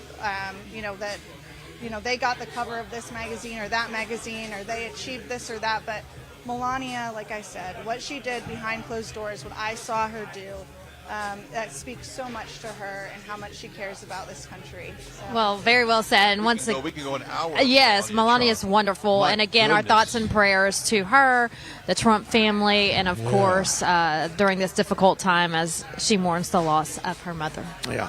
She's such a family woman, and my heart hurts for her right now, because you look back at so many of the pictures that they have of her and just how close she was, and I could never imagine losing my mom. So my thoughts and prayers go out to the Trump family right now as they're going through this, and everything that they're going through day to day in the midst of The it fight all. every day. Hold that thought. I'm going to talk about our friends over at the Birch Gold Group real quickly. We talked about the economy. We talked about investments. The Birch Gold Group, they are the experts in silver, gold, and precious metals. They want to show you how to convert a traditional IRA into a gold-backed IRA. They can do that. Simply text the word Trump to 989898 for that free information kit on that. We've had thousands of viewers reach out and participate in this very special offer. Go check it out. Text the words Trump to 989898. That is the Birch Gold Group. Take a quick commercial break. We come back and talk a little bit more about Melania Trump and her role in this 2024 election. That on the other side of the break. Catherine Cipher, Brian Glenn, and Vanessa Broussard live in Iowa. 1 hour from now, President Trump delivers a speech. We'll be right back. Hello, everybody. I wanted to get on here and tell you all the disturbing news. Fox News has canceled My Pillow. We don't know why. We can only make a couple guesses. Maybe it's because Lou Dobbs was added over here at Lindell TV to this all new lineup we have, and that was just a few days ago. We showed his first interview with our great real president, Donald Trump. Or maybe it's because they don't want my face even on their network leading up to the 2024 election in support of our great real president, Donald Trump. I don't know. These are the details. I don't have the details yet, but all I know is the commercials have been canceled. All of our anything with My Pillow or Mike Lindell canceled on Fox News, And please help us to support us and during this time of cancellation. And thanks for your support of Lindell TV. I believe this is all about stopping me from talking about the election platforms and the elections, and this to getting rid of my voice. And but it's I just wanted to let you all know that this is a very disturbing. We don't know all the details yet, but Fox News has canceled My Pillow. Thank you. Right Side Broadcasting is known for panning the crowds, showing the packed arenas, and allowing you to see the truth. They've covered hundreds of rallies, briefings, marches, CPAC, and the historic overturning of Roe v. Wade. Right Side Broadcasting was created in 2015 by our founder, Joe Seals, creating a unique broadcasting experience that allows you to make your own decision rather than force-feeding you an agenda. We don't cut or edit people's words or twist them to fit a particular point of view. We allow our correspondents to be open about their opinions while maintaining journalistic integrity. Your donations and support allow us to continue to be the gold standard in live, unedited event coverage. Your monthly or one-time contributions on our website are crucial in our fight for the truth. Thank you for all of your generous support.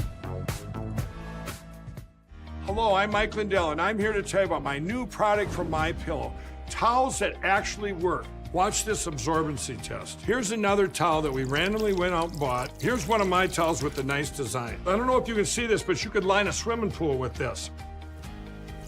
I mean, this is crazy. Get rid of it. Towels that actually work.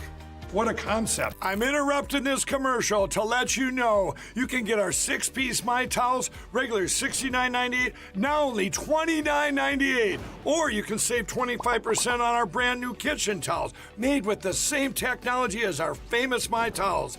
Also, we have bath sheets, bath towels, washcloths, hand towels, and so much more. And the best part, with your promo code, your entire order ships absolutely free. So go to mypillow.com or call the number on your screen. Use that promo code to get deep discounts on all My Towels. And for a limited time, your order ships absolutely free. What's up, guys? My name is Jaden Hurd, and I have a Christian show called Let It Be Heard, where we analyze culture and current events from a biblical perspective.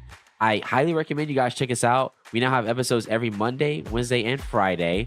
And basically, what happens is we react to videos, we have talking points, we have on guests, and it's very exciting. Come check us out on Rumble and the RSBN channel. God bless you guys.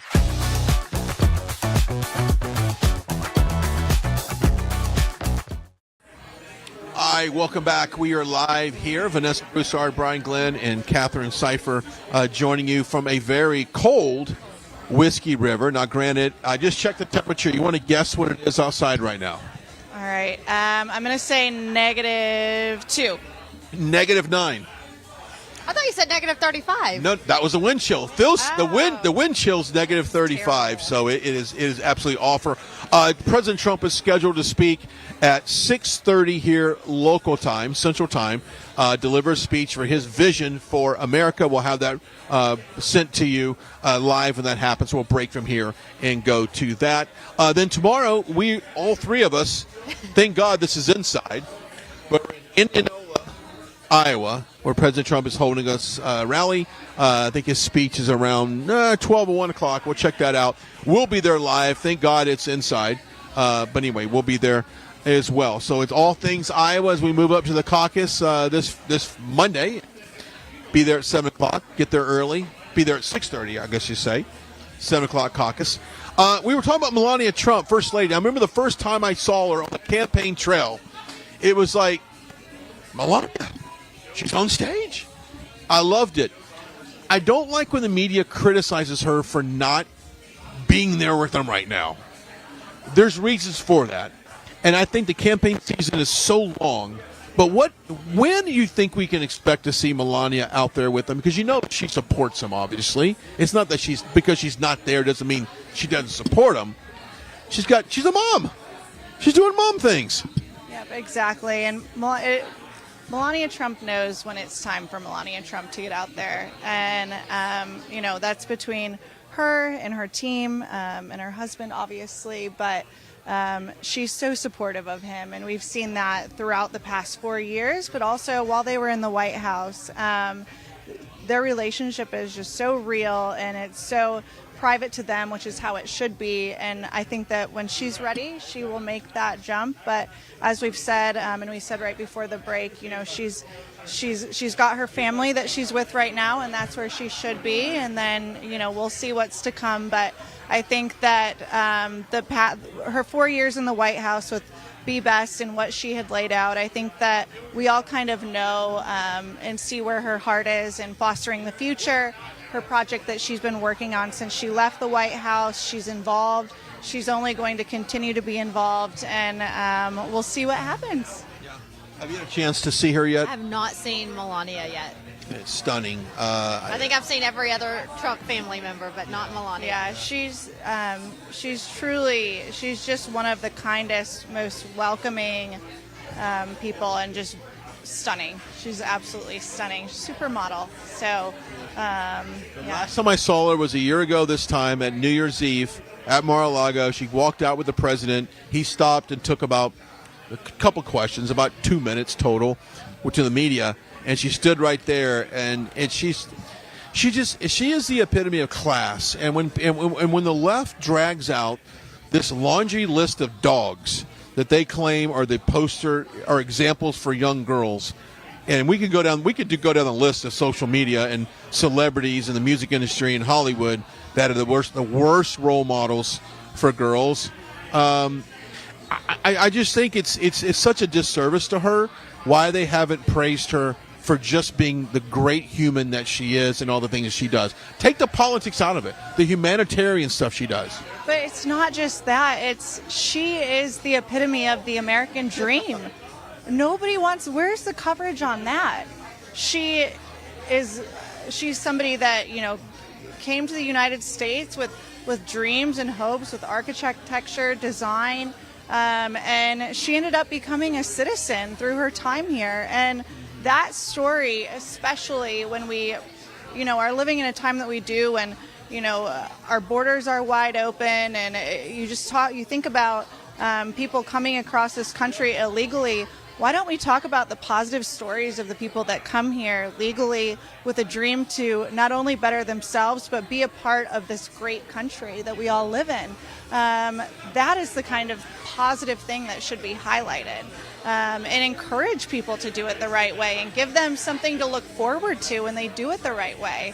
That's another big piece that they're missing. And, you know, you can go back and look at it, but she delivered a beautiful speech at the National Archives just recently, where she was able to help swear in a number of new citizens into this country that came here the right way, who are now going to be contributing members of society. And I think that, again, that positivity and invoking positivity in people to do the right thing is the route that we should be taking. All right, let's take a second to talk about our newsletter. Of course, we all subscribe to our newsletter, and you should too. Go to our website, rsbnetwork.com/newsletter. Super simple to sign up. Grace Saldana, our editor-in-chief, Alex Caldwell, Summer Lane, all of these guys have been reposted by President Trump with articles they've written. Heck, even Summer Lane, I believe, got a letter signed for the President Trump, so that was great on an article that she did. Go check it out, rsbnetwork.com/newsletter, and while you're there, why not donate? That's what you can do to help us out. We've got some great partners on this network, but our biggest partner is you. Go to our website, rsbnetwork.com/donate. You can throw a little something in a tip jar, if you will. You can do a reoccurring donation. You can do a one-time donation. It's safe and secure, and it helps us do what we're doing today. Since 2015, 2016, we've been on really the campaign trail ever since. I think we've been on the campaign trail since November 5th. I swear to you, it's like after the election, it was like campaign 2024.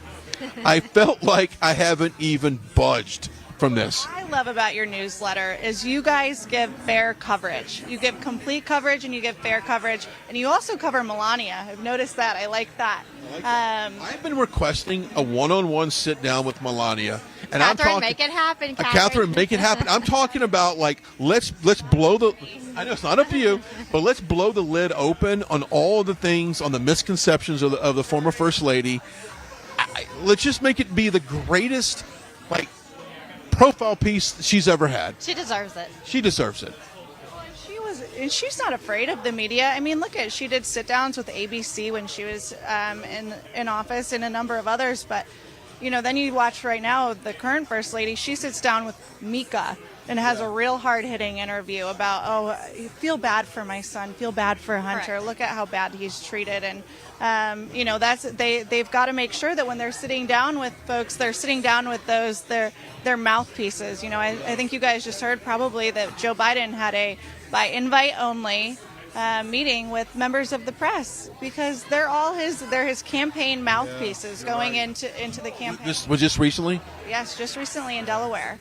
Well, we're glad that you're here to give us that side of Melania that people don't see or don't know, and to really, talk to someone who has been with her day in and day out and sees what she does and see what she contributes to the people's house or to society or the community, to the country, and how, as you mentioned, Catherine, she has lived the American dream. She came here to, be successful, and she has done that, and she has a heart of gold. And so this is the side that Right Side Broadcasting will show you and tell you about Melania, but not too many other outlets or organizations will go that route with Melania.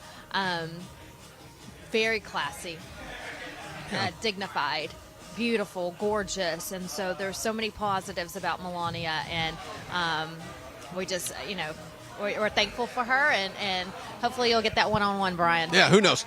Let's talk about the media for a second, and really how the media landscape has changed over the years. It's really since 2016, and what President Trump did, he did a lot of things, but one of the biggest things he did was expose just how corrupt corporate media was and how much in the tank they were for the Democrats, and really how much you can even say that Fox News is in the tank for a lot of traditional country club Republicans.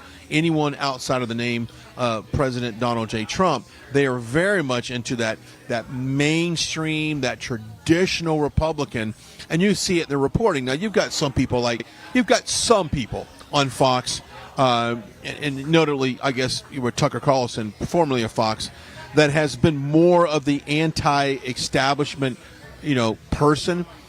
But that's what's problem with our media right now. It's so much into the maintain the established politician that's been there 40, 50 years, and not the people that are in there to actually work for the people. And look at Joe Biden, 40 plus years in public service, and you can't honestly say he has a foreign policy. He doesn't have foreign policy. It has a fiscal responsibility. He's one of the reasons why we're trillions of dollars in debt. So let's talk about the media. We both came from kind of a mainstream media background. We very much see the difference than working what we're doing now than we did before. But when you were there, how often did you have to bite your lip and say, oh, please, get this reporter out of here, because they are absolutely snakes, not just towards Melania, but for President Trump? Oh, every day. I worked for Kellyanne Conway before I worked for Melania, and Kellyanne, there is nobody better than Kellyanne when it comes to talking to the media, especially the nastier members of the media who have a political agenda that they're pushing. The media has a responsibility. That's why they have their own room at the White House. That's why they're invited in to have access to the president that nobody else has. But they took advantage of that under Trump. They didn't respect the office. They didn't respect the man.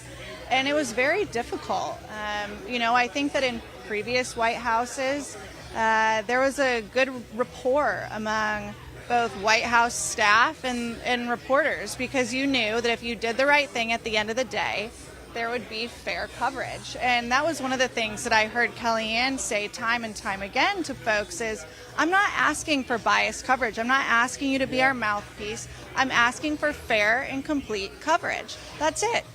And they couldn't deliver that. Even the Fox Newses of the world, I was very disappointed by them. They didn't always give that to us, and that's okay. But I think now the American people are beginning to see it more and more, and I think that's one of the things that really attracted me to RSBN when I left the White House. Is I really looked around, and there was nobody that was willing to cover the complete story. And even today, when I travel around for my job with the America First Policy Institute now, and I'm talking a little bit more in a way that's not as political, the question the American people have right now is, where do I go? Where do I turn?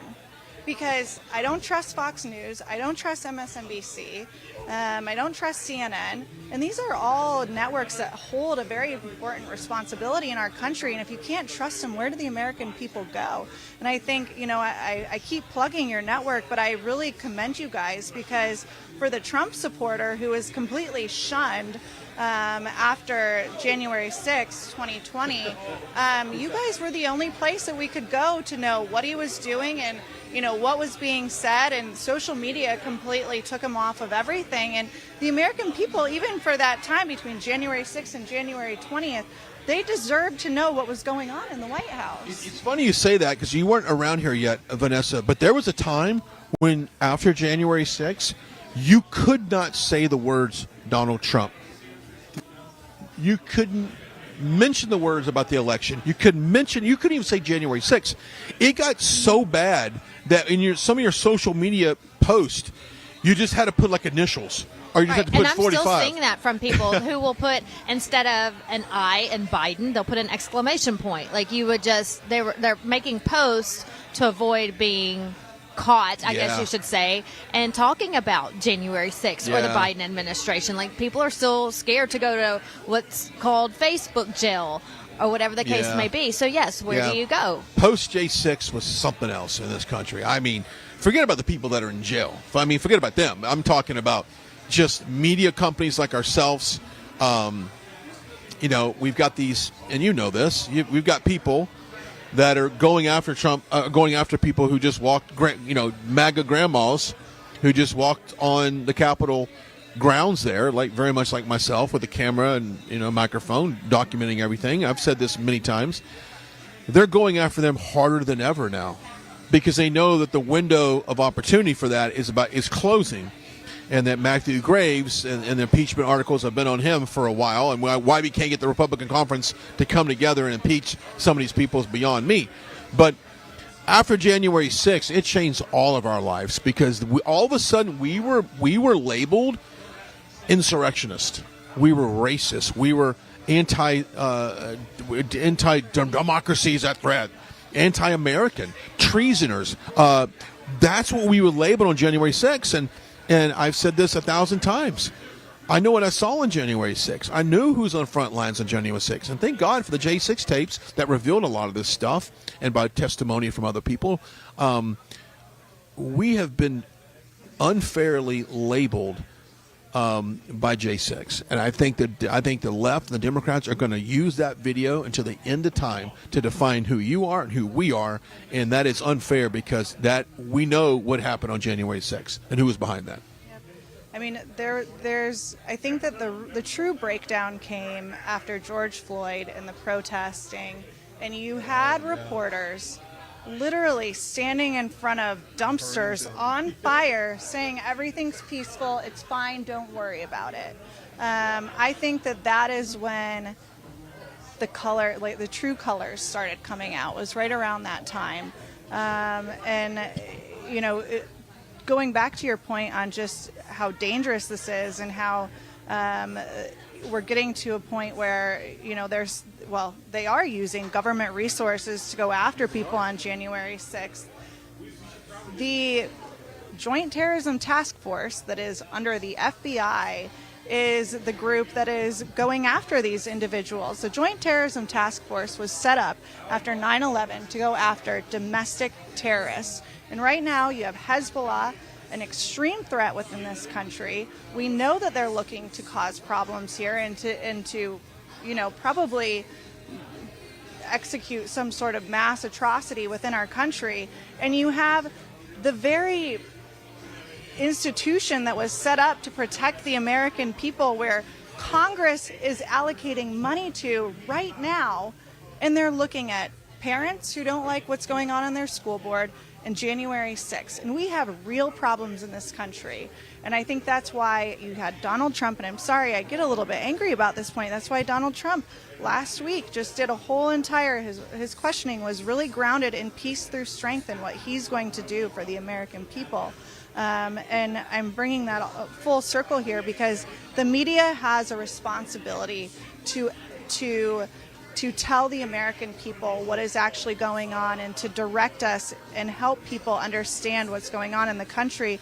And there's real things going on right now, and we don't need to be talking about January 6th. We have a serious problem going on within our country, and you've got the law enforcement dedicated to helping, looking at people that are absolutely zero real threat, in my opinion, to the country. So. You've got real terrorists in this country and that are allowed to live freely, walk freely amongst our community, and they usually pop up on the FBI list. It's okay. They'll have their day in court. We gave them a court date 5 years from now. They'll come back. We have 300 that crossed the border we know of last year on the known terrorist watch list, and they're roaming around. So one of the videos we played earlier, and I want to replay this video and get your thoughts on it because we've talked about kids, and Melania Trump, First Lady, was all about the kids. Guys in the studio, if we can cue up that Amy Robbins video here, we'll toss to that here in just a minute. But President Trump often talks about protecting kids, protecting parents' choice, parental rights. Pushing back on the transitioning of kids, not adults. If you're 18 plus and you want to do a transition, have fun. I don't think it's going to be very much fun, but have fun. Go ahead and do what you want to do. But for anybody that's 12, 13, 14, 15, 8, you don't have the ability to make that decision. And now we found that creeping into our schools. Dallas Express is a news organization there in the Dallas area. Amy Robbins is from Alexo Athletica, and she is the creator of an athletic line made for women to carry their weapon, their mace, their phone, things like that. She put out a great video the other day about this. Take a listen. Hey, moms and dads, I wanted to give you a little bit of information on what could be happening in a school district near you.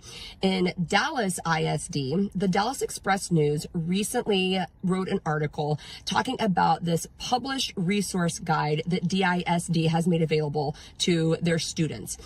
So in this guide, they give everything from how to transition genders. They also provide resources to the clinics that will provide this treatment. They give guides to the school on how to make restroom accommodations for children who don't necessarily identify with their corresponding sex that they were assigned at birth. And then it also gives a list of books for elementary age school students who want to read about characters that identify as transgender. Now, a spokesperson for Dallas ISD came out and said, oh, no, don't worry. This isn't available to our students. We actually only make this available to adults who request this information. But Dallas Express News did some more digging, and they actually found that that was not the case, that Dallas ISD actually posted a link to the resource guide, touting the resource guide on their social media pages. So, moms and dads, we've got to stay vigilant in what is being taught at our schools to keep our children protected. You have access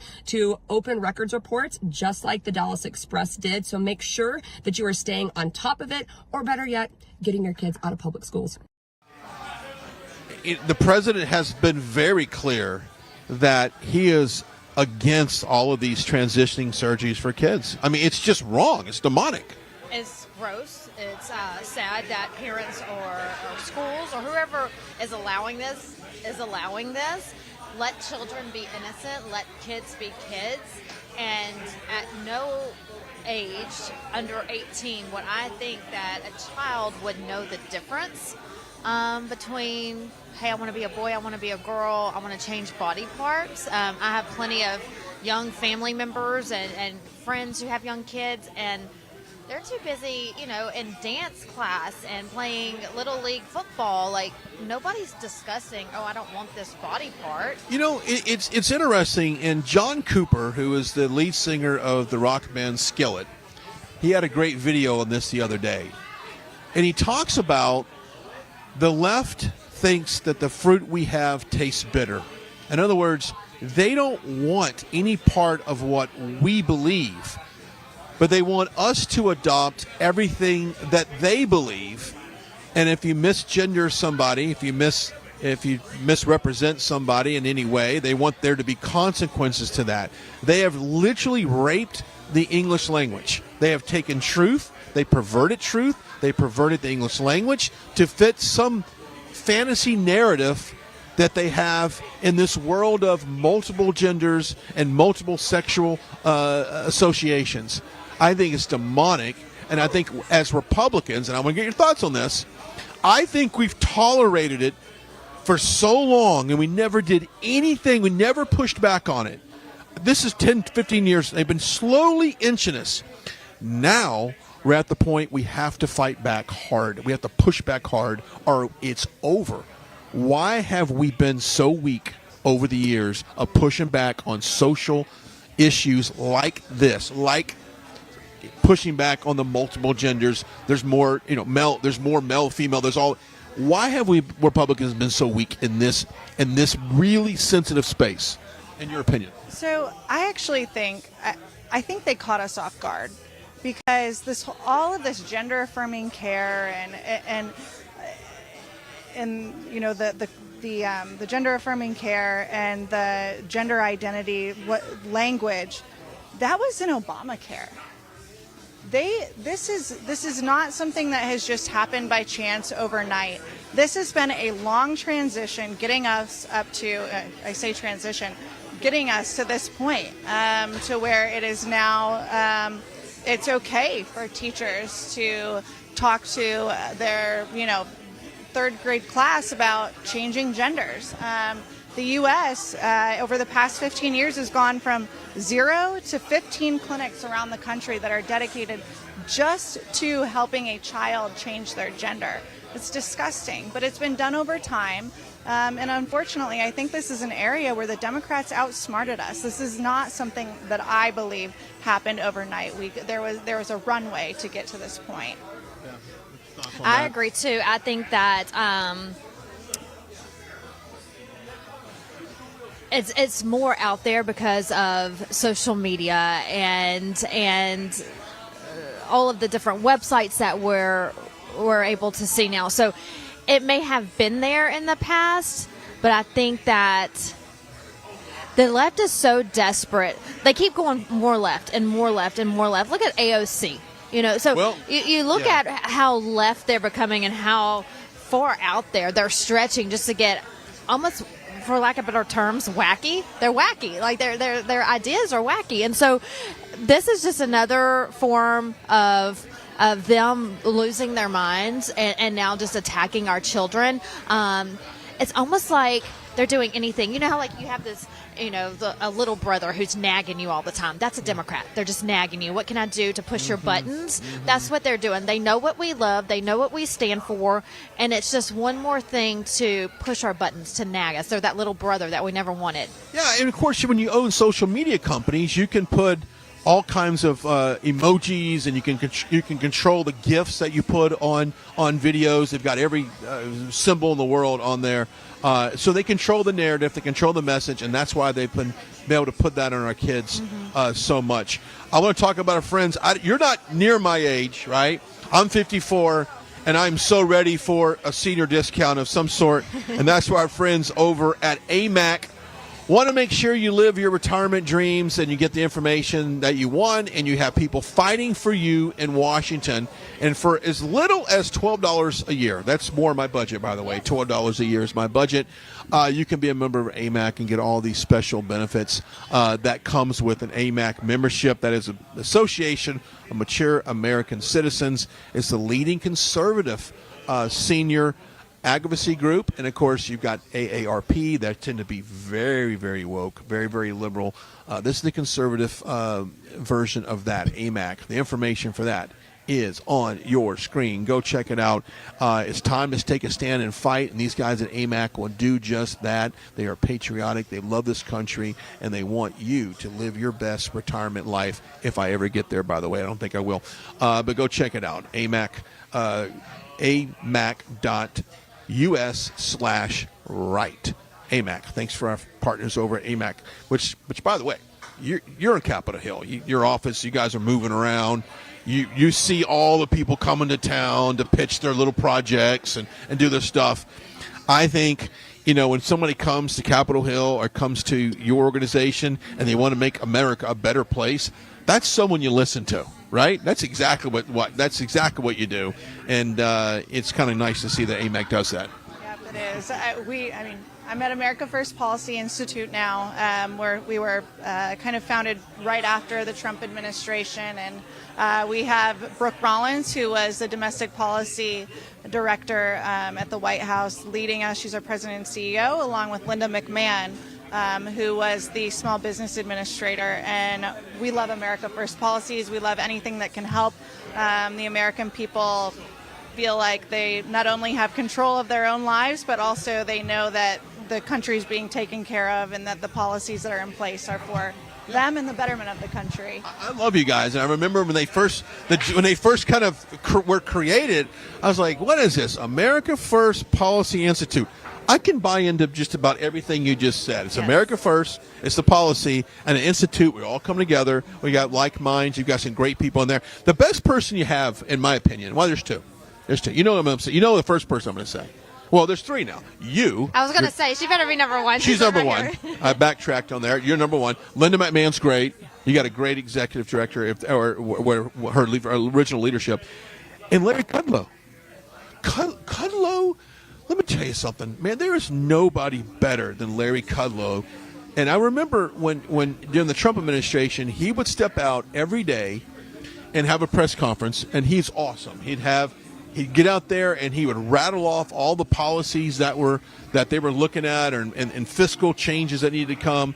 He's brilliant, and what a great person you have on that staff. Well, you just look at, I hate to compare him, but look at Larry Kudlow and Joe Biden.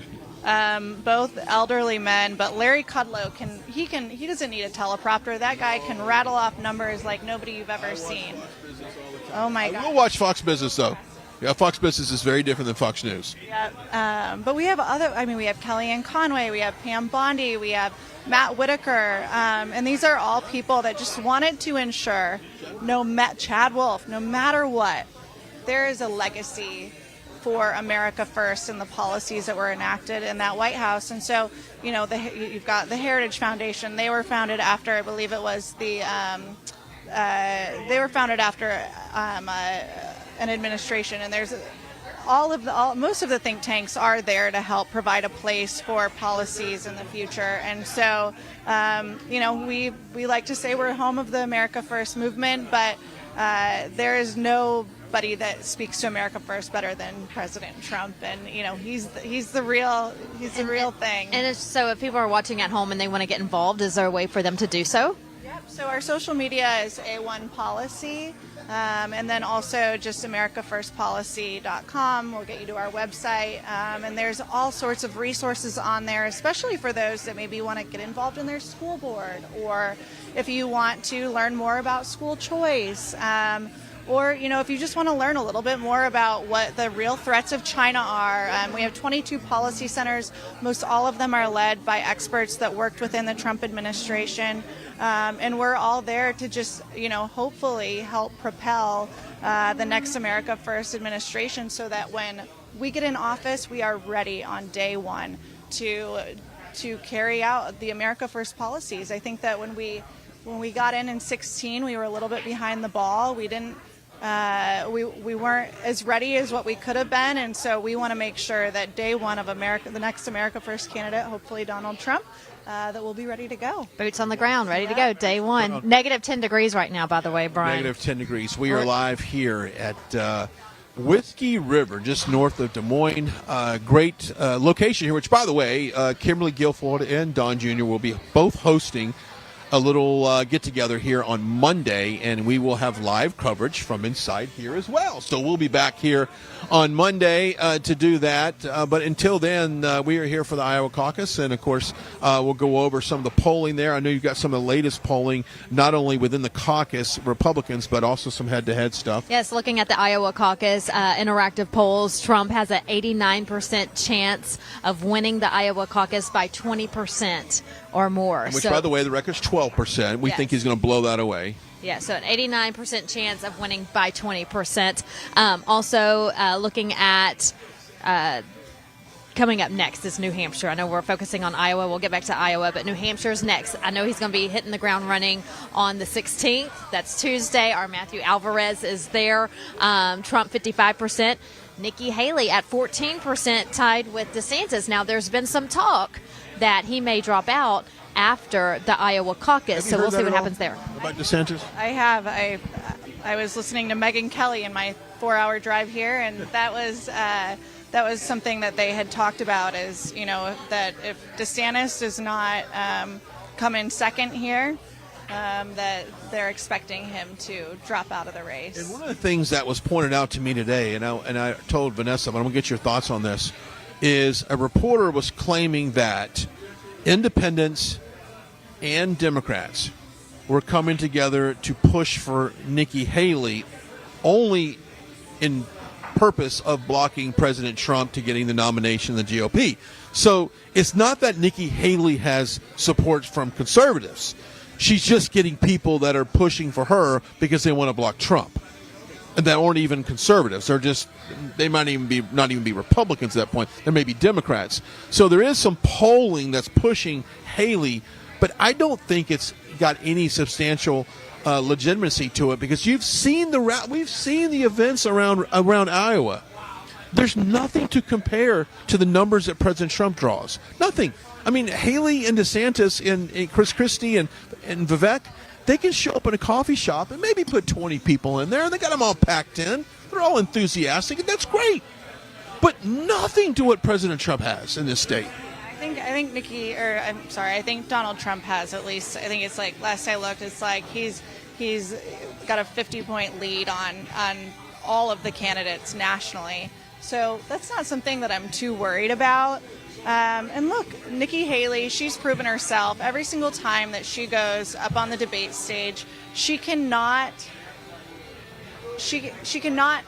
not talk about the other people on the stage.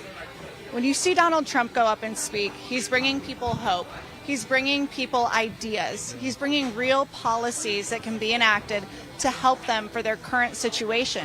Nikki Haley, it was a joke what she went and did on the last debate stage with DeSantisLies.com. I mean, she couldn't stop saying it. I know. Is that a legit website, or did she just make that up? I guess it's a legit website, but if what I'm saying is she's not taking it seriously. She's not delivering solutions to the American people when she should be. All she wants to do is just bash her opponents, and that's fine, but she's not a real candidate, in my opinion, if that's what she's doing. I think you're right on that.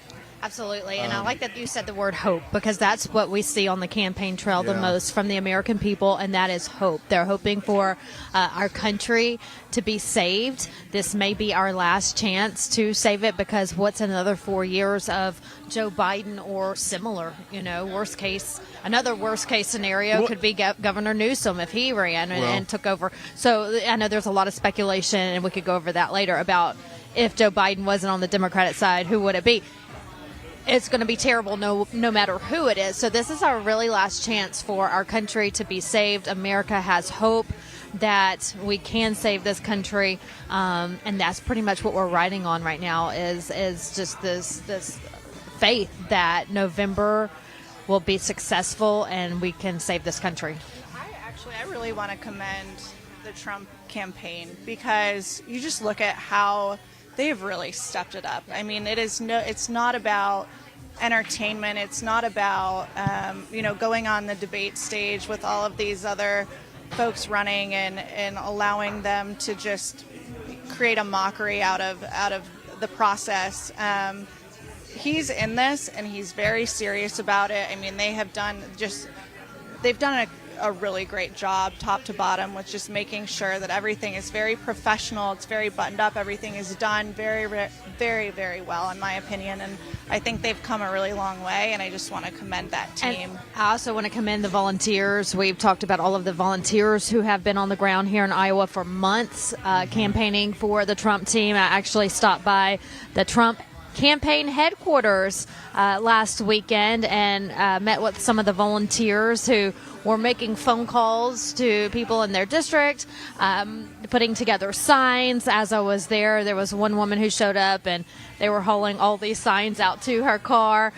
So the Trump volunteers, or the volunteers who are out there supporting President Trump, kudos to them, because they work long hours, and these are the people who love this country. They're going and spending their time hours on end, days on end, making phone calls, putting together flyers for the mail to mail out to people, and just really wanting to make a difference. And they're not getting paid for it. They're there because they love this country. So thank you to all the volunteers out there as well. Yeah, you had a good chance to spend some time with them and go to that party. That was unique experience, and let's turn our attention to Congress for a second. I think you're starting to see more and more rhinos, more and more people that have been in Congress for 20, 30 years. I mean, some even been in Congress for just like 5 years. But they're starting to all of a sudden figure out it's not really for them. And I wonder why, because I think the American people are on to these people that have gotten in these positions and they have become America first. That's their public perception, but their voting record does not reflect an America First agenda. So you've got retirements coming up. You've got people that are switching districts. I know that Lauren Boebert has switched districts. She's no longer running, I think, in the 4th. I think she's going to run in the 14th, I believe. She's going across the state to a different district because her polling in the district that she's in now was so bad that she's going to go ahead and try and go for an open seat. That's a seat that's being vacated for someone who's retiring. You've got some people switching around. But, it's interesting when the rubber meets the road, and it's like once you find out someone is truly not an America First elected official, the people seem to push back on that. And the people do have the power to run people out of Washington. Well, and I think America First, what a lot of people get wrong, too, it's the energy that's behind it. And if you can't keep up with the energy that is behind it, then you can't hang with us. I mean, honestly, Donald Trump set the tone for America First, and there are folks that aren't able to keep up with it. I think that I think DeSantis is the perfect example of that. I think he did a great job in his state, but I think when he hits the national stage and tries to be America First, there's nobody like Donald Trump. Who do you blame for that? I blame the consultants. I think he was swarmed by consultants, and they told him that you have a chance, you can win, that people can get behind you. And like you said, lack of energy, lack of momentum. But I think he's been sold that he was bigger than he was. Because consultants make money, people fundraising make money off them.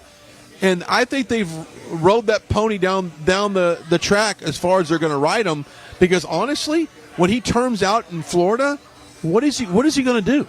Right, and I think it's also sincerely misreading the country with the mean tweets. I think that the tweets they were what connected people with the president, and that gave unprecedented access to a White House, to an Oval Office. And I don't think that Ron DeSantis can keep up with that. I mean, Donald Trump is unfiltered. What you see is what you get. He's not on a teleprompter. These people can't keep up with that because they don't know it. Donald Trump created it. And so there's something to that. And I think that it's just because you can't fake it.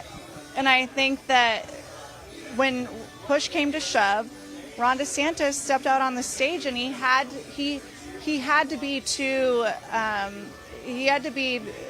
too automated and too kind of looking at the teleprompter to tell him how to be America First, and that was where the problem was. He's a great governor. Do not get me wrong. He's probably one of the best governor that we have in the country right now. So Ron DeSantis has done amazing things for the state of Florida. And he will continue to while he's governor. But people love loyalty. But they love and he loyalty. wasn't loyal to President Trump. And the MAGA movement is so strong, and people are so stern on what they believe in, especially right now in this day and age, that when you mix the two, so you have you believe what you believe, but when you turn your loyalty on someone, America, people don't like that. And so, yes, great governor. I was Ron DeSantis, America's governor for months and for a long time. But the minute he announced his candidacy for president, I didn't like it at all because he was disloyal. Yeah. Okay, we're going to continue this conversation, but first let's talk about our friends over at Birch Gold. That's right. They'll show you how to convert that traditional IRA into a gold-backed IRA. They are the experts in gold, silver, and precious metals. I don't know what the market's going to look like next year. This is an election year, and which direction it goes, Wall Street's going to go a certain direction.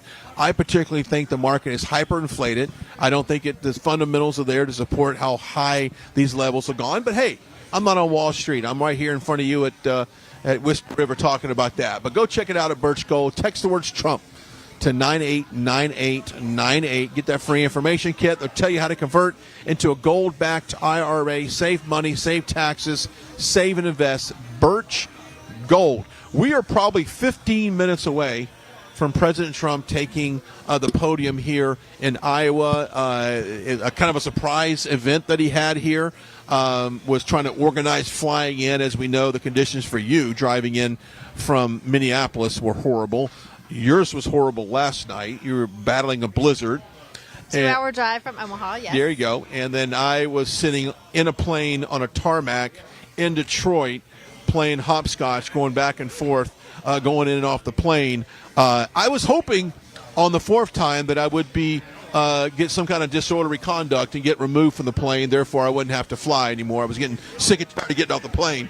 But I'm glad that we're here. We're glad that President Trump speaks here in about an hour. Yes. And, or about 15 minutes. He has a laundry list of accomplishments for the state of Iowa when it comes to what he did for this great state under his presidency. He created 22,000 new jobs. Incredible. He's a friend of the farmers.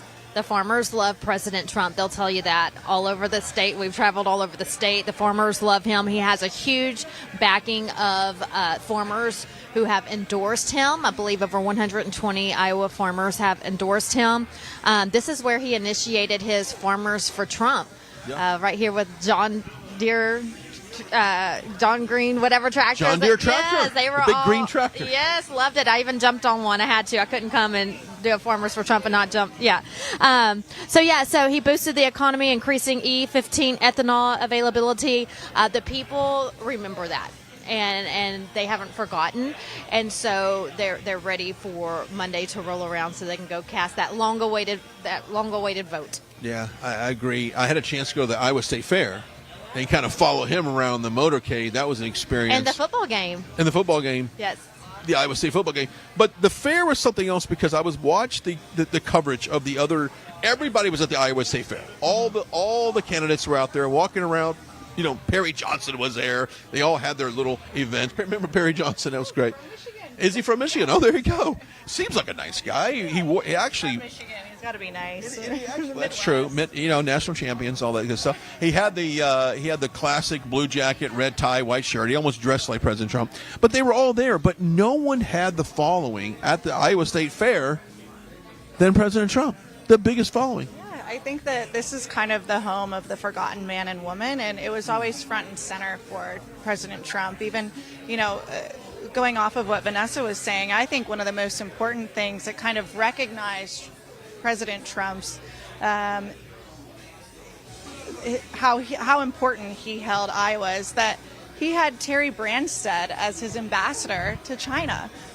Because he knew how important that not only Iowa was from an agricultural standpoint, but how that relationship with China was impacting agriculture on the country. And I think that just shows his understanding of what is truly going on here in the middle of the country. Yeah.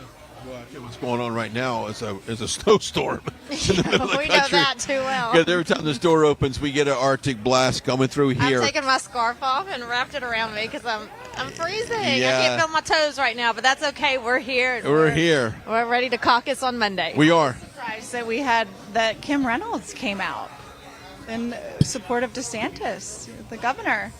I mean, And that she's a popular governor here. People, for the most part, like her. I don't know if they like her as much now that she did that. I don't know. I would be very interested to see what her what her polling looks like after she did that. I think it was probably something done a while ago, a deal made a while ago that she had to make good on. But I'm not sure. That caught me by surprise because I remember maybe a year ago or so we were even speculating, ooh, maybe she might be the VP pick, and now I think that train has left the station. Well, I saw it again today. There's a video that President Trump has posted numerous times of her over the past couple of years, including when he was president, of how well he's done for the state of Iowa and how he's accomplished this or that. And so they've edited this combination of videos to show that she has supported him all the way until it's time to endorse someone, and someone who turns their back on you, and so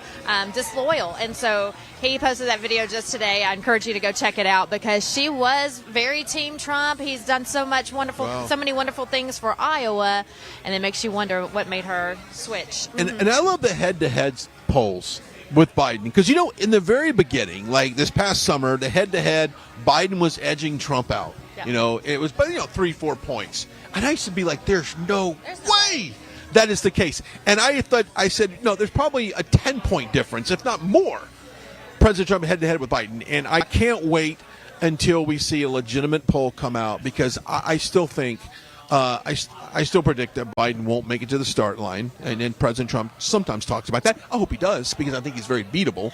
Biden is just, you can crush Biden in a general election, but these head-to-head polls on a national election are very favorable for President Trump, and that's a good thing. I mean, would we be a little worried right now if they were flipped and the majority of the country likes Biden over Trump? I would think, what kind of world do we live in right now? Do they not look outside and see that, the economy, they've got world wars. We have now Yemen, we have Ukraine, we have the Middle East, we have open borders, we have all these problems, and they still want to keep this guy in office. I'd have some problems, some serious concerns about that. Yes, but, I have some other thoughts to that, too.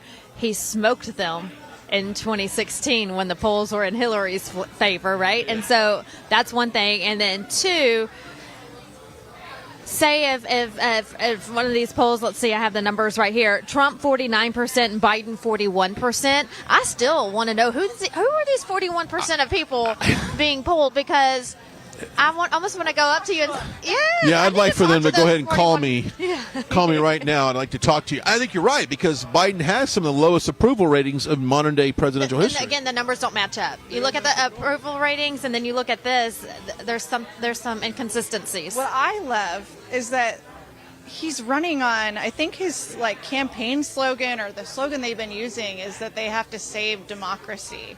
And this is a president that in the past 19 days has had 3 public appearances. 3. In 2023, he was out 183 days while the country was burning, while there was massive atrocities going on overseas with our allies, and he's out on the beach. Or he's in Delaware with his family. He's in Hawaii. He's here. He's there. And you can't run on saving anything when you aren't even working a part-time job. I mean, he's not taking it seriously. He's got people working for him in the background, pulling all of the strings. I mean, he didn't know where his defense secretary was for 5 days. Let's talk about that for a second. I blame the staff. I think the staff for Lloyd Austin ought to be fired. Every single one of them. Yeah, I mean, I think that there probably were staff members that knew that was going on, but you had drones going at our military ships, and at no point in time leading up to that was the president looking for the Secretary of Defense. Something is not right about that, Scary. but I think that it goes to what we've been pointing out for so long, is that it's not Joe Biden pulling the strings here. There's somebody in the background. It's his staff. I think it's a culmination of Hillary folks and Obama folks that are getting things done, and a little bit of Jill Biden trying to make the appearances look good. But I don't think that you could walk up to any Joe Biden supporter and have them give you a reason why they support Biden that doesn't include the word Trump. Yeah, we just don't like Trump, so we're voting for Biden. I mean, I'll take Kellyanne's line. I mean, Trump derangement syndrome is real. There's no vaccination or therapeutic that can help solve it. No. We just pray for them. We Bless just pray their for 'em. hearts. There we go. Bless their hearts. Bless this book you can go get, the freetrumpbook.com, freetrumpbook.com. You will not learn about the accomplishments of President Trump on the University of TikTok. It doesn't exist. Or the Instagram college. It does not exist there. Your kids won't learn about it in school, but you can read about it. freetrumpbook.com, freetrumpbook.com, absolutely free. Pay a small shipping and handling charge. That's it. Get a copy for yourself. Get a copy for your kids, your grandkids. Give it as a gift. freetrumpbook.com. Because believe it or not, the University of TikTok doesn't always have the facts on there. I hate TikTok. If you I deleted my TikTok. If you go, I did too, but I brought it back because I want to see what they were saying about me. If you search, if I search myself on TikTok, it's obscene.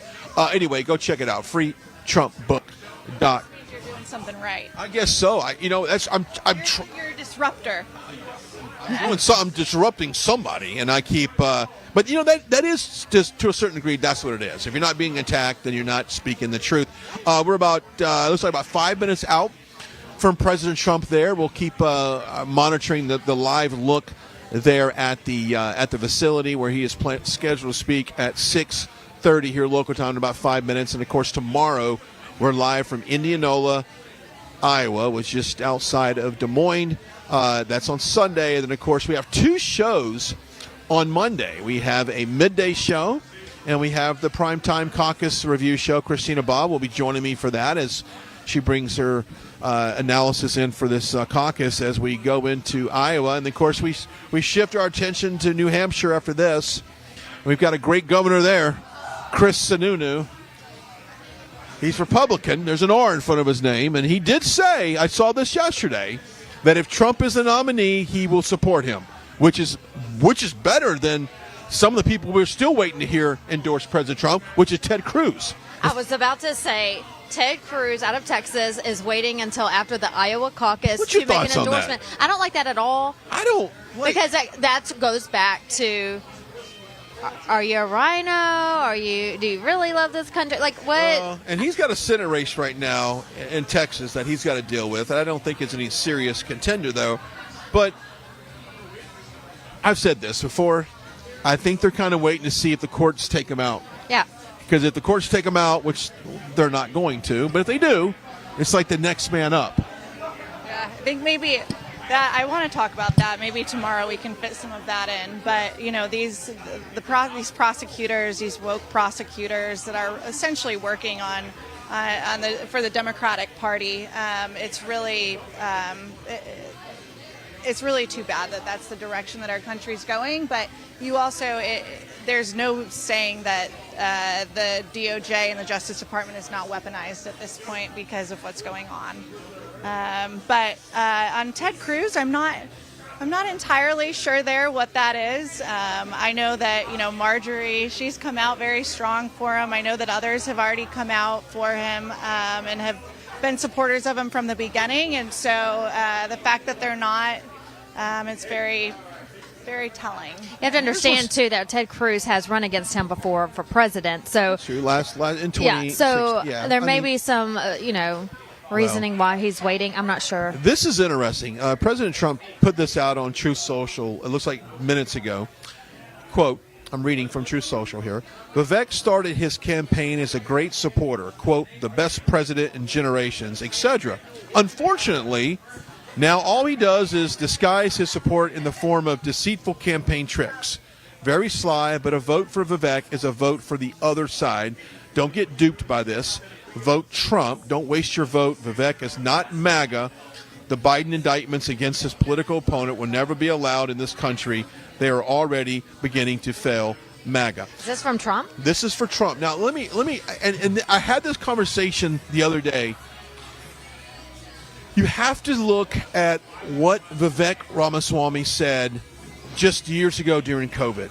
He had the literal talking points of a Democrat. It's like he's too perfect right now. Like, how does someone go from that to literally might as well just put on a MAGA hat and go do your press conferences? Do I think he's a smart individual? Yeah. Do I think potentially there's a spot for him somewhere in the Republican Party to take care of some type of agency or department? Possibly. But when something is almost too good to be true and it comes out of nowhere, you think, how genuine is that? Just my thought. I had an opportunity to meet him. I think he's a super nice guy. I think he comes off in person just like he does, when you see him on the campaign trail. But I just think there's something there, and President Trump is dead on him with that truth. Several things here. One, I don't know enough about Vivek Ramaswamy. He's new. We don't know too much about his history. We can only go off there is of no what voting record. So we can only go off of what he's telling us now on the campaign trail, and it's almost verbatim, and it's a mirror image to what President Trump's policies are, which of course could be good, but is it true? I just don't know. I don't have an answer. I know he's very smooth on stage. He's very charismatic on stage, very charming on stage. He's a great debater. He handles his own when it comes to the media and it goes after them.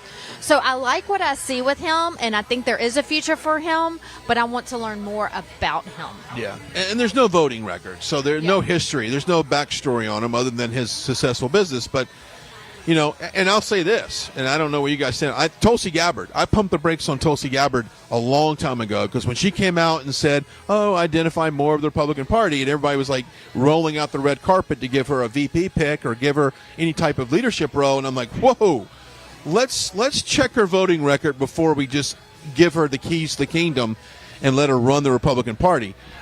I'm happy that she's kind of seen the light, but I am very hesitant to give anyone leadership position in this party until I see how they vote, period. You got to go to libertyscore.com, look up your congressman. You read my mind because I was going to ask, because that's another reason that I don't think that America really understands who's a rhino, who's not a rhino. You see what you see on social media. People gossip. They tweet stuff. And is it true? So the website is, Brian, what's the website? I think it's libertyscore.com. If you just Google Liberty Score, it'll come up. And that's how you can watch how your constituents vote. And that's very important because the last thing we need is someone to say, okay, well, this MAGA movement is a historic movement that we've never seen before. The people love the Trump policies, the America First policies.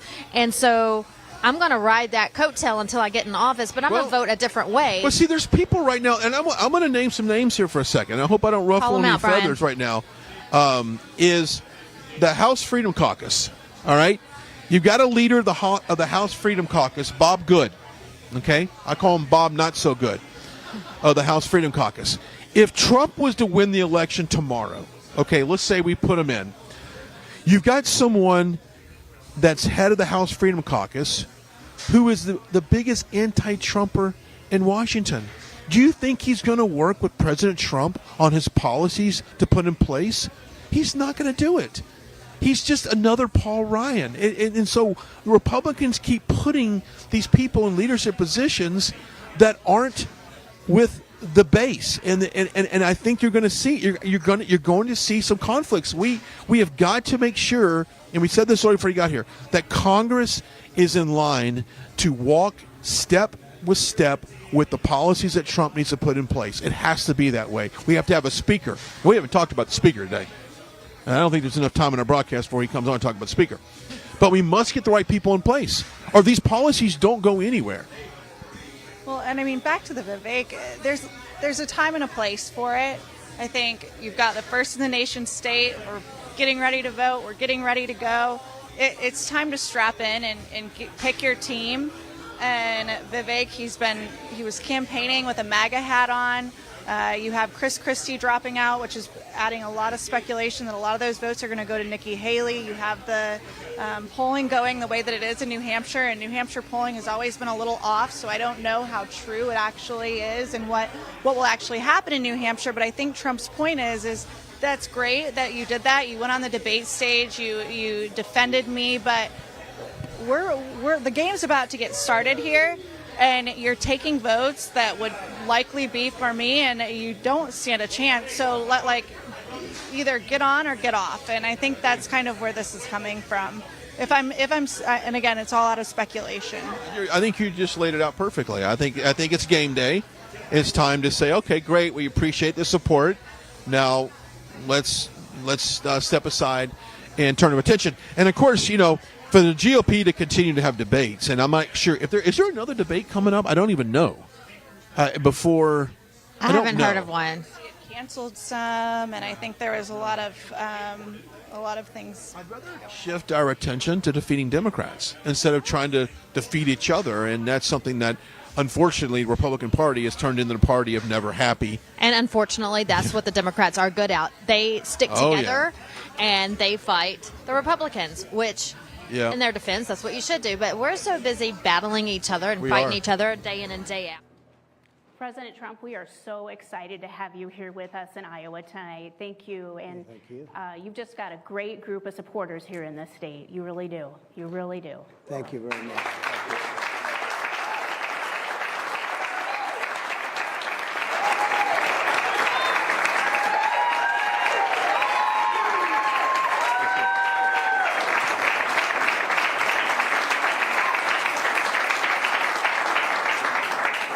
Well, and Mr. President, new inflation numbers are out this week, and they show inflation is again up under Biden.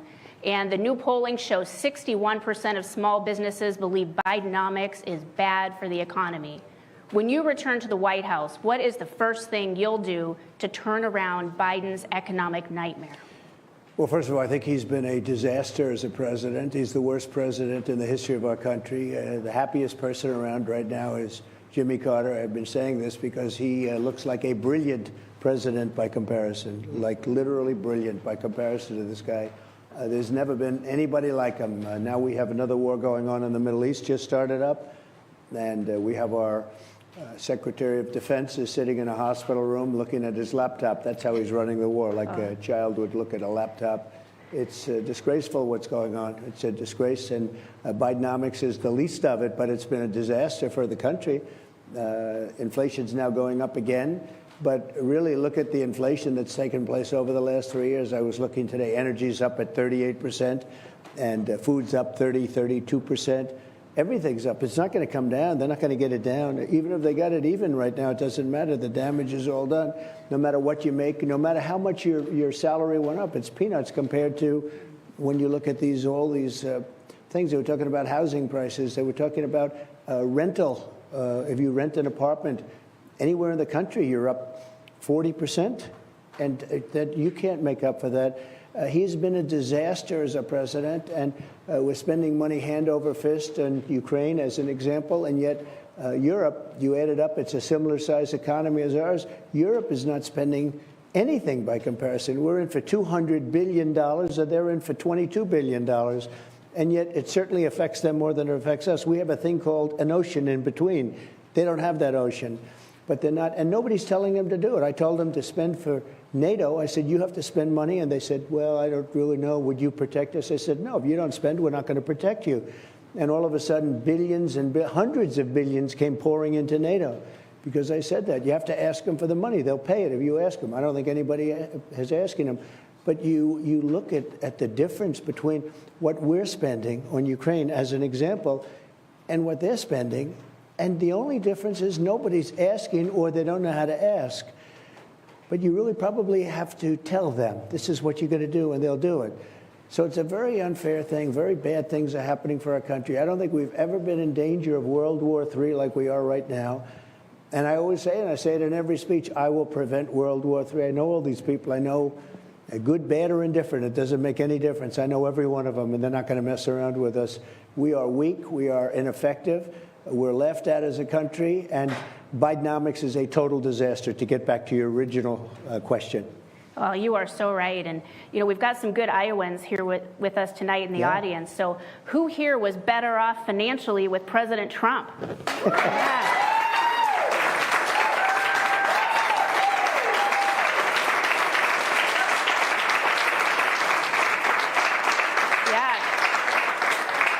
I think that's everybody, President Trump. Yeah, I think that's the answer we have. I mean, it's absolutely overwhelming. Yeah. Americans, Iowans were all better off with Trump. And, you know, a lot of that was due to your leadership of our booming economy at that time, which was due to your tax cuts, the tax cuts that you put in place. And so as a follow-up to that, what would happen to our economy if Biden got his way and he allowed your Trump tax cuts to just expire? Well, you'd have the biggest tax increase in the history of our country. It will be devastating to people that will, on top of inflation and what's happened, and basically a bad economy. You know, it's a bad economy. It's not a real economy.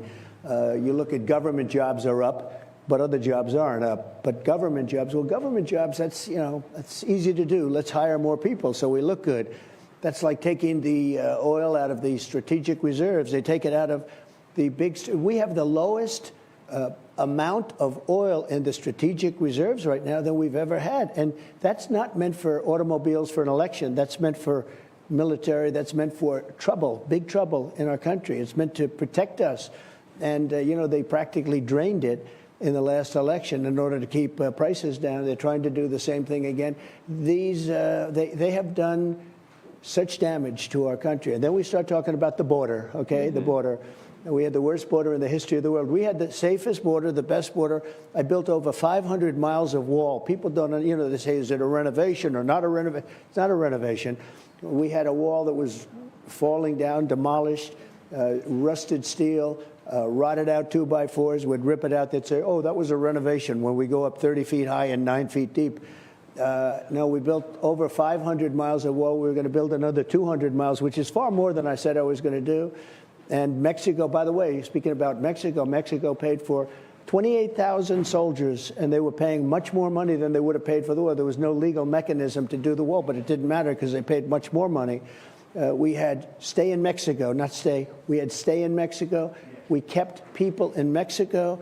Nobody ever did that before, and Mexico behaved, but Mexico had to behave because I was going to tariff them if they didn't, and they were fine. They were actually very good. I like the president a lot. I mean, we get along very well, but Mexico paid a big price to give us the best border that we've ever had in the history of our country. That included drugs. That included terrorists coming in. I saw an interesting stat on a number of the shows. In 2019, they had no terrorists, zero, which I was frankly surprised to hear that, but that was during my term. We had very strong blockages and blocks. So we had nothing, and now we have record numbers of terrorists coming in, record numbers. We had none. I mean, they actually said zero. This is not me, because I would have said it's got to be somebody, but they had nobody. And we had a safe country. We had no attacks. We had no anything. I defeated ISIS. We wiped out ISIS. That was supposed to take 4 years. I did it in a few months. We have a great military when we have the right people, and we have the right people. I know the right people. They're not the television people, not the people that you're reading about, not the person that's now in a hospital running this war from his laptop, which is what I understand he's doing. If he's running it at all, I'm not sure about that. But that was a terrible thing. 5 days, we didn't have any idea where our Secretary of Defense was, and we had people wanting to attack our country. So it's a pretty sad situation. We've never been in a position of risk like we are right now, in many ways, but never like we are right now. Yeah. Well, wow, that is something we hear about everywhere in Iowa is how much Iowans appreciate how you secured the border and what you did to keep us safe. Thank you. Thank you.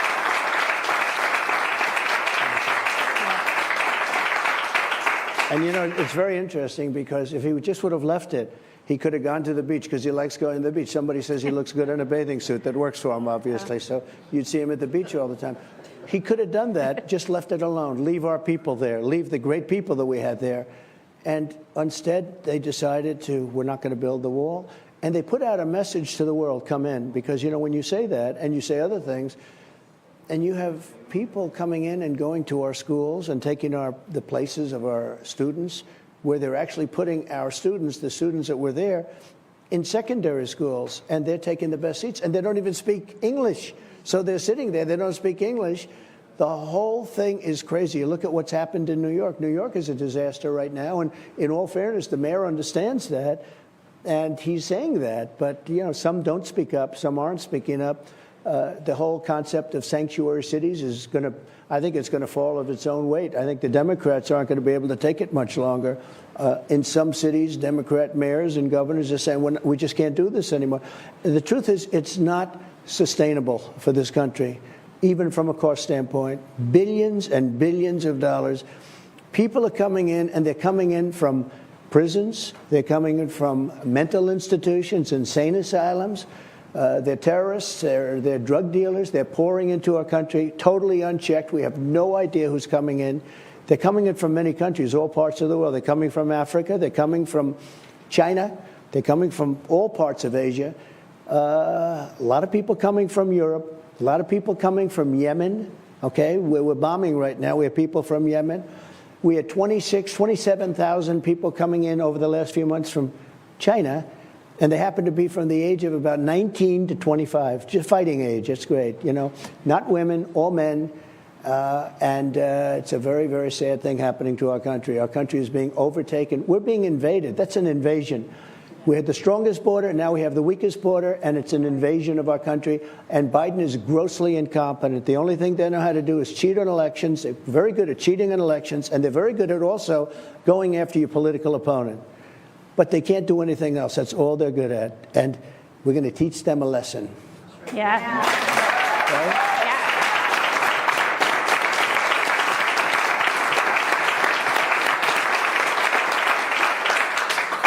Well, President Trump, you are so right. Our border's in chaos with 10,000 unvetted illegals coming into our country every single day, and the kids in New York being told to stay home because their schools are being used to house illegals. I mean, how do you secure the border and reverse Biden's disaster? Well, we'd go right back to what we were doing. Again, we had the safest border in the history of our country, and we're going to close up the walls. You know, we had 200 miles of walls. We had a lot of wall built. It's laying there ready to be lifted up. They could have had it completed in 3 weeks. And if you remember, because I remember it, it was all ready to go. And they said, we don't want it. And they actually moved the wall away. And in many cases, it's very expensive stuff. It's exactly what Border Patrol wanted. It's steel, concrete, and rebar. It had to have spikes in it. It had to have, it's a very complicated wall. It's a very expensive. They sold it for 5 cents on the dollar. They got rid of it, I think, like scrap metal. And it's not even believable. All they had to do is fill up the gaps. We're going to fill up the gaps, and we're going to end up actually building more. We're going to work with Mexico, but Mexico is not working with us right now. They want to be paid a lot of money. They said, we want $5 billion to start talking to the United States. They would never say that to me. They want $5. The people are pouring through Mexico, and they want $5 to talk. And every time Blinken goes over there or somebody goes over there, it costs us a lot of money. The money that we spend dealing with countries, we give them billions and billions of dollars, and then they don't listen to us. They don't do what we say. And I remember when China respected us 3 years ago a lot. They really respected us. And the first meeting they had where they were lectured to by President Xi and China, we were lectured like we were children. And that would never happen with me, and it never did. Yeah. Well, and President Trump, as a follow-up, you've also been critical of Nikki Haley's record of opposing the border wall and also criticizing the travel ban. Given the thousands of unvetted illegals that are coming across our southern border every day, why are Nikki Haley's comments dangerous and naive? Well, she's a globalist, and she works with Koch. It used to be Koch brothers. You know, David Koch I knew very well. He was a nice guy, a member of my clubs and everything else. He was a big supporter in that way. But they're globalists. I'm not. I'm a Make America Great Again. I'm a America First people. It's just America First. It's so simple. I put America first. I always did, and I always will. And frankly, we spend trillions of dollars to other countries. Many of these countries don't respect us. They don't like us. They don't do what we tell them to do. And I stopped that whole process. But Nikki is a person that's getting a lot of her money from globalists, and globalists are not good for our country. They're not good for us. I know Nikki very well. She was my ambassador to the United Nations, and she had a lot of weakness, to be honest. She had a lot of weakness. In fact, I'm not a fan of Chris Christie. I thought he was, third rate. He left with a 9% approval rating. New Jersey, a great state, which I hope to win. I hope we're going to win it. But he made some statements that she's not going to make it. the so-called hot mic. And I don't know if that was a hot mic on purpose or not. I doubt it. But it was certainly a hot mic. I don't think Nikki's strong enough to be president. I know her very well. I know her better than anybody. I moved her there from the governor of South Carolina, and I moved Henry McMaster in. And one of the reasons I gave her that job is I wanted Henry McMaster to be governor. He was lieutenant governor. He's fantastic. You know him. And he's done a great job, but that was one of the reasons I moved her. And she did okay. She was okay, but she's not strong enough to be president. I know her very well. Yeah. Well, thank you. And I think we've got somebody here in the audience that really wants to ask you a question. Joe Mitchell's got a question for you. Hi, Joe. Yeah. Hey, Mr. President. Thanks for being here tonight. Thank you. Clearly, it's no secret that our country is in chaos. The world is in chaos. What happened with Yemen and the missile strikes the last few days, Ukraine, Palestine, we don't even know where the Secretary of Defense is right now. Are we on the brink of World War III? I think we're the closest that we've ever been. And, Joe, this won't be a regular war. This is not going to be, as I say, army tanks running back and forth, shooting each other. These are weapons of mass destruction, the likes of which nobody's ever seen. I've seen them. And this is obliteration. This is not a world war like we are used to. World War I, World War II were terrible, horrible. This is so much bigger than that. This is, like annihilation. And we have people that can't put two sentences together. Our president can't speak. He can't speak a full sentence. And he's negotiating with Putin, and he's negotiating with President Xi of China, who's very tough and very smart. I say that, and the media says, oh, you called him smart. Yeah, he's smart.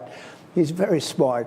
He controls 1.4 billion people with an iron fist. I'd say that's smart. And he's a guy who loves China. And these are people that love their country, or certainly whether they love their country or not, they want to make their country great again, right? Like we're doing. We were doing things at this country that nobody's ever seen. Then COVID came in. We did a great job with that, but never got the respect for the job we did with COVID. Nobody knew what it was. All over the world, it was ripping countries apart. The damage China did, and I always said it came from Wuhan, and it did. It came from Wuhan, and it was the damage done to this world. $61 trillion, they figure. That's more than China has. That's more than everybody has put together. $61 trillion in damage. I don't know if you've ever heard that number, but that's, wow. And it's probably a relatively accurate number. They really put the world back many, many years, what they've done. And it's so sad to see that. But nobody's ever done the job. We rebuilt the military. We gave the largest tax cuts in history. We gave the largest regulation cuts in history. Even from a health standpoint, right to try. We did right to try. That's space age stuff. We have the best labs, the best doctors in the world. And we'd have things that won't come out for 4 or 5 or 6 years. They won't be approved. And I got it done. And they've been trying to get that done for 54 years. I got it done. And it saved thousands and thousands of lives. Nobody wanted it. The health companies didn't want it. The labs didn't want it. The doctors didn't want it. And the country didn't want it because everybody felt they were going to have liability. I got everybody in a room. The insurance companies didn't want it. I got them in a room. And I said, look, the patient's going to sign no liability to anybody. And they were willing to do that. And we've saved thousands and thousands of lives. And it's shown in many cases that the drugs really work. The drug companies didn't want it because they didn't want to take terminally ill people. The people that were terminal, and it was incredible because they'd say for years, we don't want to take a chance because if they get sick, I said, they're terminal. It's like that. These are really sick people. These are people that will be dead. They are dying. And they will have the right to use it, and they have had, and we've saved thousands and thousands of lives. And actually, it's been the opposite effect. Some of these drugs are so good that it actually proved that they were good, as opposed to, the liability factor that the drug companies were worried about. So we're very proud of everything we did. We're the greatest economy in the history of our country. And again, the biggest tax cuts in history, and that is substantially bigger than Ronald Reagan's tax cuts, and he did it. Now, the Democrats want to have that elapse. It expires relatively soon. And that was a 5-year deal. It expires. And if that's allowed to expire, your taxes are going to go up at numbers that the biggest tax increase in history. And it'll also be very bad for the economy of, for the country. It's interesting. When I cut the taxes to that tremendous extent, including for businesses, everybody said, oh, wow, it's not going to be income. We take in much more income now than we did before with the higher tax rates. If they allow that to expire, which they'd like to do, I believe, I think they have a tremendous liability, because even politically, why would you vote for somebody that's going to raise your taxes by 75%? And that's what you're going to be doing. If you vote for crooked Joe Biden, and he's crooked as you can be, there's never been a president more crooked than this guy. If you vote for him, and remember this, he got a lot of money from China, he got a lot of money from Ukraine, he got a lot of money from Russia. Do you remember during the debate when I said, how come you got $3.5 million from the mayor of Moscow's wife? And Chris Wallace wouldn't let me ask that question. He said, well, I have to stop you. What is that? Well, that's become a very big subject. Why did he get it? And he can't answer why he got it. But we have sort of a Manchurian candidate in there. He's a guy who's very compromised, in my opinion. And that's why China's getting away with murder. China now is not doing well because of my tariffs. They cannot take the tariffs off because it's so much money coming into our country that they can't really justify taking the tariffs off. And I took in hundreds of billions of dollars from China. Hundreds of billions. No other president ever took in 10 cents. And I got along great with President Xi until COVID. That was a step too far. I couldn't do it. But I had a great relationship with him. But he was not thrilled with the tariffs. But we took in hundreds of billions of dollars. Think of it. And no other president ever took in not 10 cents. And we were really rocking and rolling. And then this guy comes into office, and it's so bad. And we're a laughingstock as a country. As you know, we're a laughingstock all over the world. Very sad. Thank you, Joe. Yeah. Well, Ukraine's also been a big hot button issue on the campaign trail. And Biden, DeSantis, Haley, they all want to send more weapons and more money to keep the war going. What do you think should be done with regard to Ukraine? Well, I think, again, Europe has to start paying, because I feel very badly for the people. It's so terrible.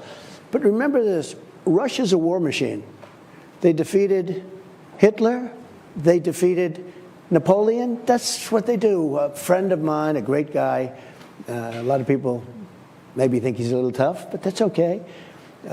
Viktor Orban, Prime Minister of Hungary. He knows those countries very well. He's right there. He knows them very, very well, intimately.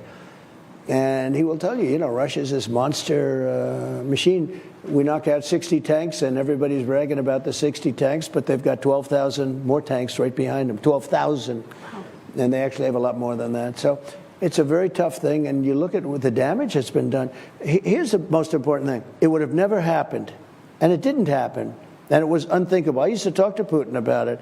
It was the apple of his eyes, and I said, don't ever do it, don't ever do it. And we had great talks about it. He would have never done it.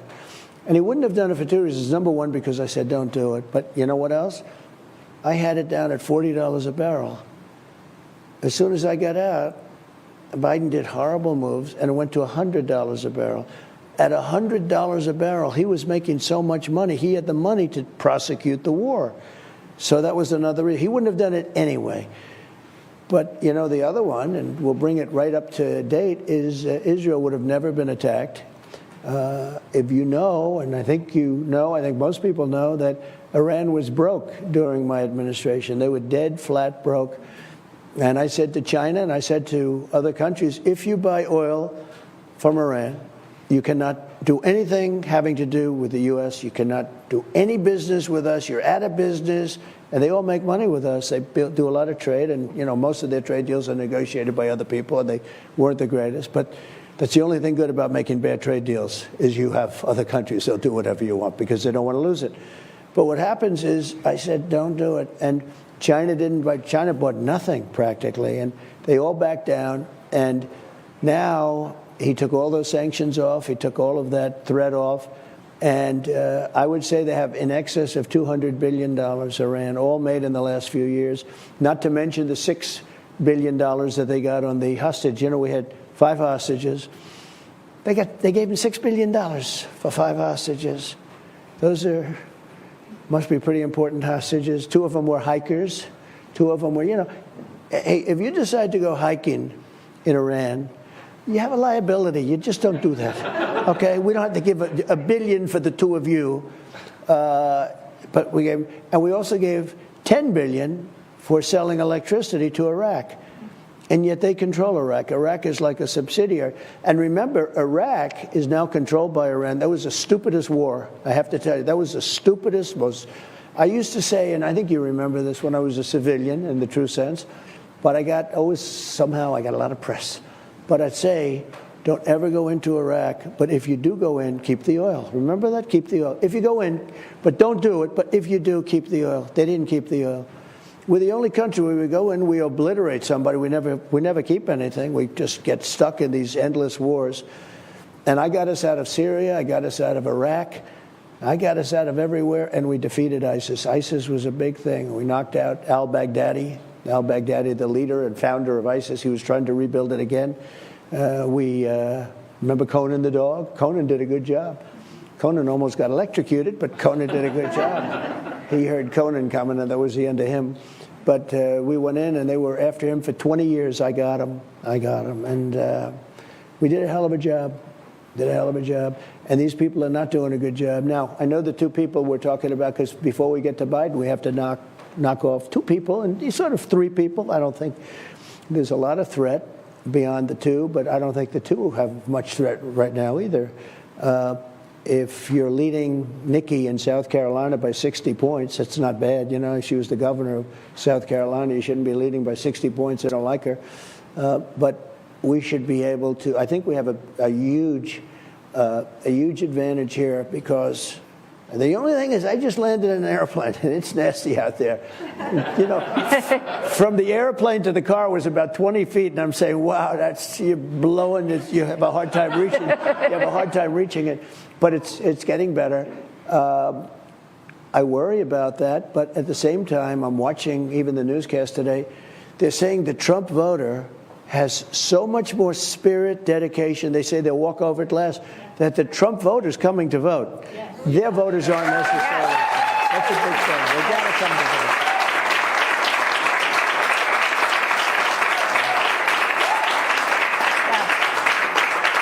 Well, I think you can tell the Trump voter is coming to vote. I mean, look at all the enthusiasm here in this room, and it's all over the whole state. And, we're used to it being cold, dark, snowy in January.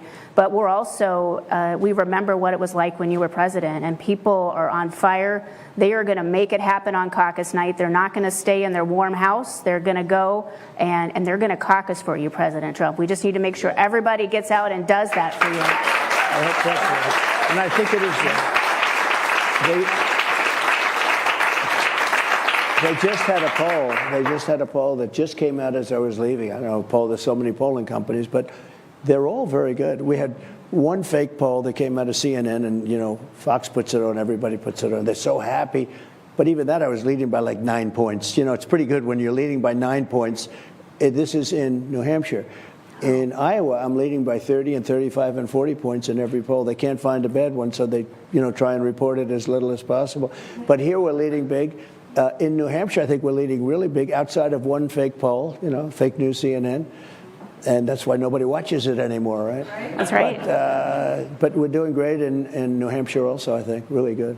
Yeah, that's awesome. And, I want to talk a little bit, too, about Social Security and Medicare, because that's something that's important to a lot of people. And Ron DeSantis and Nikki Haley have both called for raising the retirement age and making major cuts to Social Security and Medicare benefits. And when you were president, you protected Social Security and Medicare for American seniors, and you promised to do so again in your second term. Tell us why that's so important to you. First of all, you've earned it. I mean, they've earned it. They want to cut it, and they also want to, the Medicare, they want to cut that. And why are you doing this? We have more liquid gold right under our feet. We have so much wealth in this country, and we don't want to do it. We want to go to all electric cars so that we don't use our wealth. China has that kind of wealth because they have the battery wealth.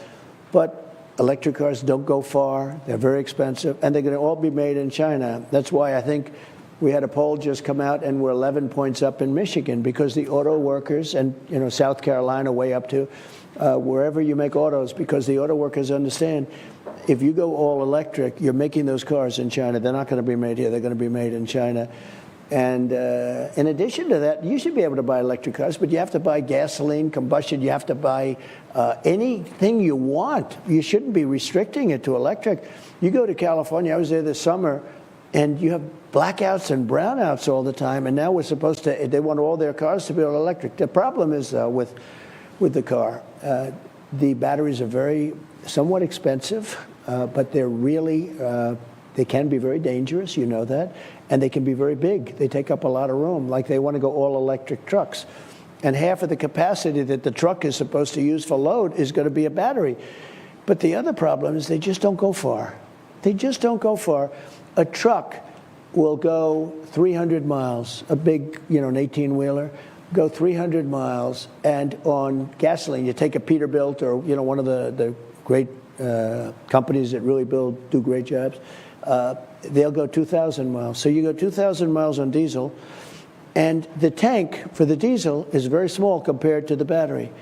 The battery, to go even 300 or 400 miles, is much, much bigger than the tank. So they're going to have to devote a lot of that. And some of the things that I stopped, they want to go all electric Army tanks, okay?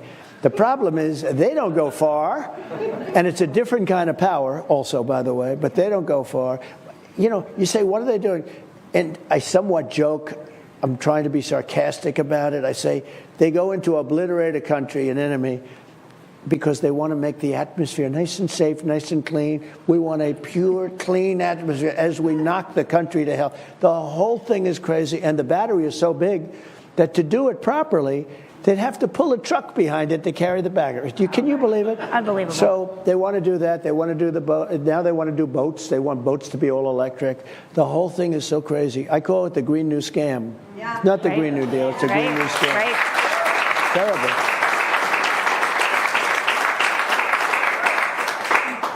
Yeah. Well, and President Trump, you're way up in the polls. You're winning big. But Biden has weaponized our justice system against his leading opponent, and that's you. And he's trying to dampen our enthusiasm of our movement, and he's committing election interference. And election fraud. Yeah. He's a fraud. It's never happened before in the history. It's happened in third world countries. It happens like in banana republics. Never happened in this country, at least nothing like this. And they go around, and you see what's going on. Look at it as an example, because it's all coordinated. Look at Georgia, what happened there. And now that's turned into a massive scandal where the prosecutor was getting all sorts of money. I think that deranged Jack Smith is a totally compromised prosecutor. I mean, he's got some bad stuff, really bad stuff, and dangerous stuff for the country. But these are bad people. They're really bad people, and they've never done this before. When a candidate is willing to weaponize against his political opponent, you no longer really have a democracy. And I think I'm doing very well with it. It's very interesting. I don't think it's ever happened before to another candidate where something like this would happen on obviously a much smaller scale. But they announced on one of the networks today that I'm leading by more than any candidate has ever led in history. Now, we still have to, go out and vote, because we have to do it with facts. Polls don't mean anything, but in the polls, we have the best numbers ever. I don't believe I'd have numbers as high. I think I'd be leading by a lot because we did a great job. They're going on what we did all together. But I don't think I'd be leading by anywhere near as much. When you see a national poll came out today, 71. I'm at 71. Ron DeSanctimonious is at like 9. And I think Nikki's at 9 or 10.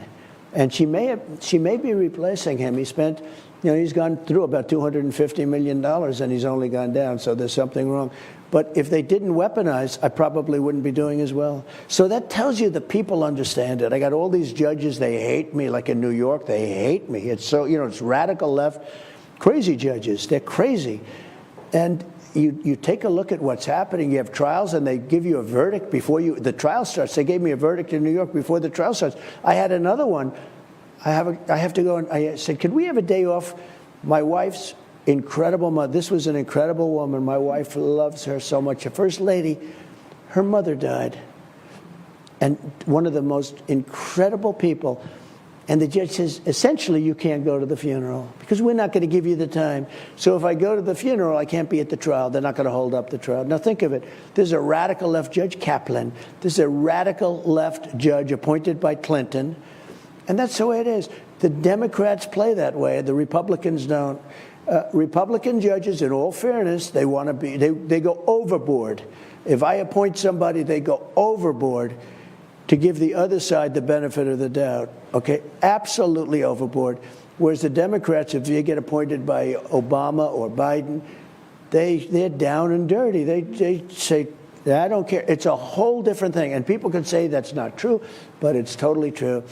Republicans, they want to go out of their way to show that they're not influenced or they're not biased or that they're fair, and they're really hurting our country. The Democrats are, you just see it in New York, you see these judges. He gives me a verdict that I'm guilty, and my lawyers go up, we don't even know, how has it happened? The trial didn't start. He knows nothing about me. They don't have the facts, they have the figure. Then they say about Mar-a-Lago, the judge ruled it was worth $18 million, but it's actually worth over $1 billion. He said $18 million. And everyone says, how'd you get that? Now, I'm not, it's an incredible property. It's just a question of what's it worth? People come in, it's worth a lot of money. He said it was worth $18 million. That's a lot of money, too. But in Palm Beach, it's not. In Palm Beach, it's less than a starter house. It's crazy, right? Palm Beach, Florida. But they make corrupt rulings in order to try and prove their case. And they do it, and they do it against us. And the system, the legal system is a mess in our country. It's a mess. Absolutely, it's a disgrace what's going on with judges. And again, Democrat judges, especially the radical left Democrats, say what you want. I was scolded once by a certain Supreme Court justice who I like and respect. He said, no, you have Trump judges, you have Obama judges, you have judges. They're all judges. They're all essentially the same. I said, I disagree with that. It's just the way it is. I disagree. Republican judges, they go out of their way. And, you know, we have some very big decisions coming up, like immunity as an example. Mm-hmm. A president of the United States has to have immunity, because if you don't have immunity, every president that leaves office will be indicted by the sitting president of an opposing party. When I say every, most of them, okay, most of them. They'll say, oh, like in the case of Obama, he sends missiles in and he kills a lot of civilians. Or in the case of Biden, the wall. Not building it, for him not to have finished those open areas.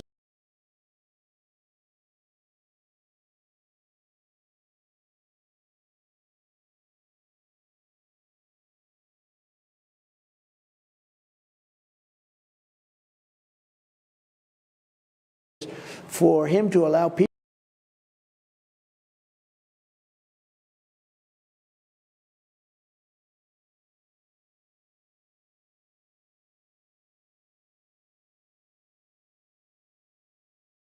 say, well, wait a minute, I don't want to get indicted as soon as I leave.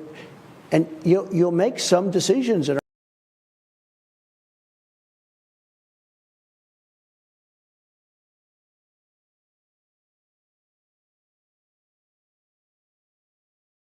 that you have had a target on your back since day one. You really have. You really have.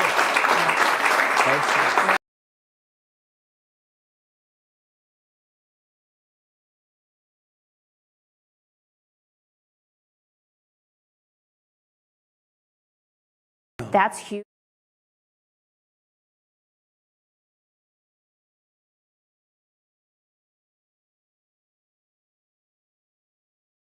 Question, it's such an important, drain the swamp. You know, I said that I never loved the term, but it really caught on somehow. We have to drain, and we did. When I fired Comey, that was a wonderful day, and we fired a lot of different people. I didn't say I made it easy on myself, but you talk about the polls. So Nikki Haley early on had a good poll. It was a fake poll, but she had a good poll where she was up on Biden. But she hasn't had that since. She's getting killed by Biden. She's losing everywhere to Biden. And they used the one poll that was very early that was absolutely ridiculous. And I'm beating him in every poll. Every single poll now, I'm beating him by a lot. And she's going to lose. She's not going to be able to beat Biden. And it's not Biden. People say, how could the guy, he can't walk off a stage. He can't find the stairs. if a stair is right there when you're finished with your speech, he's looking all over. He's trying to find the stair, and they have to send people up to take him. But the whole thing is crazy. I don't really think he's going to run, but let's see what happens. I think they're going to stop him. I don't believe they're going to let him. But if he does, that's fine. And whoever it may be, we just have to win because their ideology is so bad. Right. But how do you do that where a friend of mine said, you're up 11 on Biden. How come? And he's not a political person, but a very smart person, big businessman. Called me up. He said, how can you only be winning by 11? Well, 11's a lot in the world of politics, but you have to understand they have the unions, but I think we've broken into the unions now. I think we're going to have the unions other than the top people. We may even have some of the top people, as you probably just saw. But they have the unions, and they have civil service, but we treat civil service too. They have tremendous welfare votes, and they have the welfare vote. And they have a base of about 38, 39%. It was interesting because let's say they have 39%. We have to do it the old-fashioned way. We have to run the East Coast. We have to run all sorts of places like Iowa. We have to run everything, and we have to win like we did in 2016. And we did much better in 2020, getting millions. I mean, we got millions more votes than we did in 2016. We did actually much better. People say, oh, well, I don't know, how's that? But most people understand what happened, okay? Most people understand what happened. We did so much better in 2020. Look, 2016 was unique, and it was a big surprise to a lot of people, except for the people that went to rallies and all, It's interesting. We'd have a rally, 2020 also. We'd have a rally, and we'd have 35,000, 40,000 people show up on one day notice, right? Yeah. And he announced for 2 weeks that he's coming, and they couldn't fill the 8 circles. Those beautiful circles? They were nice. They were actually very nice. They did a good job. I'd like to find the person. I'm into the world of construction and things. They did a beautiful job. They had to use the fake news media to fill them up. So they have people from CNN standing in a circle. And then they'd say, oh, Trump didn't win Arizona. I mean, I left Arizona. We had 48,000 people. He left Arizona. He literally couldn't fill up the circles. And then we hear we lost by a whisker. We lost just by this much. We've got to clean up our elections. Yeah. We've got to clean them up because we have to clean up our borders. Our borders and our elections have to do it. Yeah. Well, Mr. President, caucus night is coming right up. Yep. It is Monday night. And we need everybody to find out where their caucus is, come to their caucus, come early at 6:30, bring your ID. Yep. The caucus starts at 7, and you cannot be late. There's no late voting in a caucus. You have to be there on time. What is your message to your strong Trump supporters who see the dirty tricks from Biden that are designed to suppress the Trump vote? And what is your message to your supporters who see you ahead in polling and they wonder if their vote matters? Well, that's a big thing. So we're leading by a lot in all the polls, and you have to get out because we have to send a message, most importantly for November, because we have to beat this guy. And, if you say, gee, we're leading by a lot, but let's not get in, especially with weather like this, you just have to get out. And a friend of mine said, they're hardy people in Iowa, and they are hard. I know plenty of them. And you're one of them. So you're one of the great attorney generals in the country. And I have to say, before we get off, it was such an honor to get your very early endorsement and really something that was very special. And it meant a lot to me, and I appreciate it very much. Thank you. Thank you.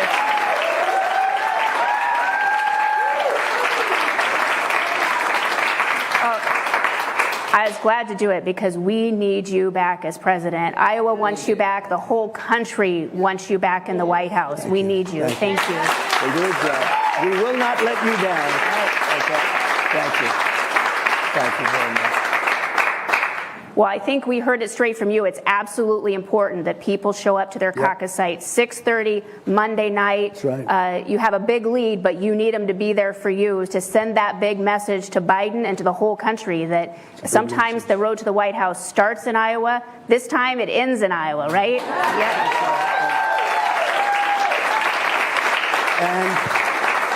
And it's very important to me because Iowa, I think of two things. I think of farmers, but you have a lot of other business, but I think of farmers and I think of politics. And you're first in the nation because of me, not because of the governor, not because of anyone else, you're because of me. Because I put you there. It was up to me, and I put you there. And there was tremendous, really blowback on doing it. They wanted to put you further back. You're not that big, and some people say you don't represent the country. I think you represent the country as well as anybody or better than anybody. To me, Iowa is such a great institution, having it first in the nation. And I kept you there. As you know, the Democrats moved. They left. They fled town. And I'm sure they're going to remember that, but it looks like we're going to beat them pretty easily in this state anyway. But it was an honor for me to keep you first in the nation. I fulfilled my promises. I fulfilled my promises on ethanol. I got the farmers $28 billion. You know, I said, I guess a couple of people came to say, please don't be so arrogant about getting the Iowa vote. I said, look, I got them $28 billion from China. Do you think Biden would get you $28 billion? He'll lose you $28 billion. And the farmers did. That was one of the greatest deals I made, but I don't talk about it. It was with China because of COVID. I don't even talk about it. But $28 billion, took care of your ethanol, took care of every problem you had. There's nobody, it's been said in even editorials, there's nobody that's done more for Iowa than Donald Trump when I was president. And it was really, really an honor to do so. Thank you.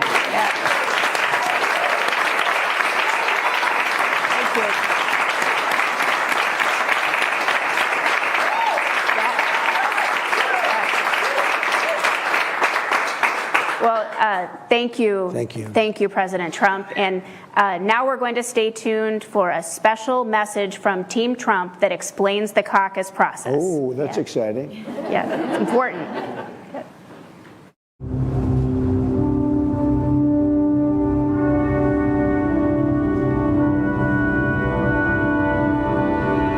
Making America great again starts one place on earth and one place only.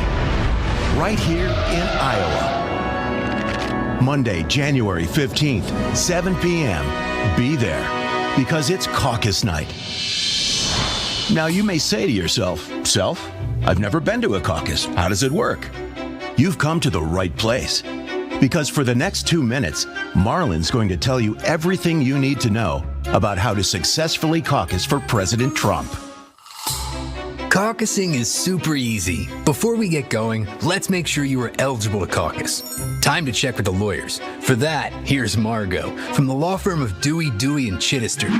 To vote at a caucus, you must be at least 18 years old. But here's the kicker. That's 18 by November 5th of 2024, Election Day. Okay, so now you know you're eligible to vote in the Iowa caucus. Woohoo! How simple is it to caucus? As simple as this. Wait, that's the wrong one. As simple as this. 3 easy steps. Step 1, make sure you're eligible. Done. Okay, step 2, do you know where your caucus location is?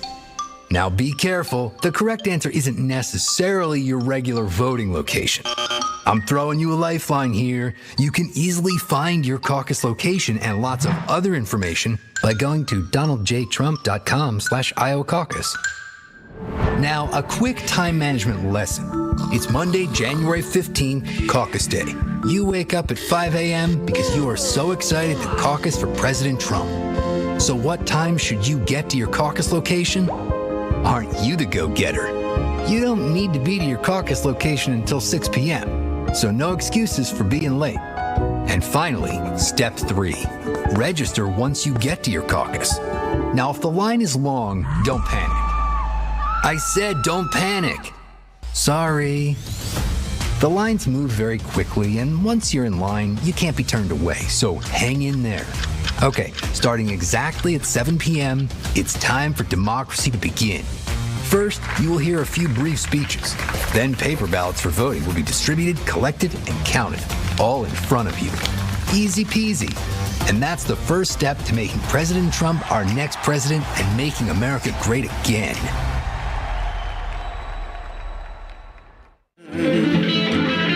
So nice to see President Trump sit down with the people and talk about the issues that are concerning to them. Yes, and this the people that are going to vote him in come November, and so 2 days until caucus, and so he knows how important it is to really relate to them, not only just tonight, but all of the time. And so if he couldn't have a rally or a commit to caucus in person tonight, what better way than to do what he just did and still be with the people. And still with the people, and then thank all the people that's worked so hard for him. I mean, you said this earlier, thousands of people across the state of Iowa have come out, not only to knock on doors, but, to talk to people and do a lot of media as well. Yep, you can tell he sincerely appreciates the people here in Iowa for everything they've done leading up to today, and also just truly wants to help them make a difference and help get this state back on track in the next 9 months, or in 9 months once he gets back in office. Okay, so the caucus obviously is this Monday, 7 p.m. Get there early at 6:30. Go to ia.donaldjtrump.com to find a caucus location. It's a little different than where you vote, so there's a special caucus location for that. Go online, find out what that location is, and go caucus on this November. You can do that this November too, on Monday. Okay, to preview, we're all going to be in Indianola, which is just outside the Des Moines area. We'll do that tomorrow. I believe that kicks off, I think noon or so. We're going to be live from there inside for that. That'll be a nice rally for that. And plus, we're just looking forward to really turning our attention to New Hampshire after Iowa. Yes, so we're really excited about that. We already have a crew there in New Hampshire ready for the 16th, January 16th. That's when President Trump will be landing there and having his first event in New Hampshire. First primary. This is the first caucus for the country, so we're really excited about everything going on here in the coming days. I know that Americans, we've been focusing on Iowa and New Hampshire, but Americans are ready to vote. They're tired of the way our country has been run the last 3 years. So here we are. It's down to the wire. We're at the finish line, the first finish line, I guess you could say. And Monday's the big day for the people of Iowa. All right, I want to thank our partners over at Birch Gold. Invest in gold, silver, precious metals. Let them show you how to convert a traditional IRA into a gold-backed IRA. Text Trump to 989898. And plus, if you want to retire in style, our friends over at AMAC are the ones for that. Be a member of AMAC for as little as $12 a month. They certainly push for American values and push for all the things that we're believing in, and plus all the benefits of being a member of AMAC. They're a brand new partner of Right Side. I want all of you to show them some love. If you like me, I'm 54, I'm getting up there. Go show our friends AMAC some support. Information for AMAC is on your screen. And don't forget freetrumpbook.com. Yes. Those kids need to learn about President Trump's history, his accomplishments in the White House, just what a good American patriot that he is. And so the schools aren't going to teach them, the public's not going to teach them, but you can teach them at home. freetrumpbook.com. This is for the kids, and if you're like me, even though I'm older, I'm a parent, I like reading it and looking at the pictures as well. freetrumpbook.com. If you have any tax issues, go check out our friends at Tax Network USA. It doesn't matter how much you owe in back taxes. Do not let that stress you out. The IRS is not playing around. Go check it out. The website information is on your screen for that. They have helped a lot of our clients, or viewers rather, of our network. Let them help you, our friends over at Tax Network USA. Don't forget about Mike Lindell over at MyPillow. Great website, mypillow.com/RSBN. Save up to 80-something%. You can save a lot of money. Plus, you just got canceled on Fox, so why not do your thing and help them out there?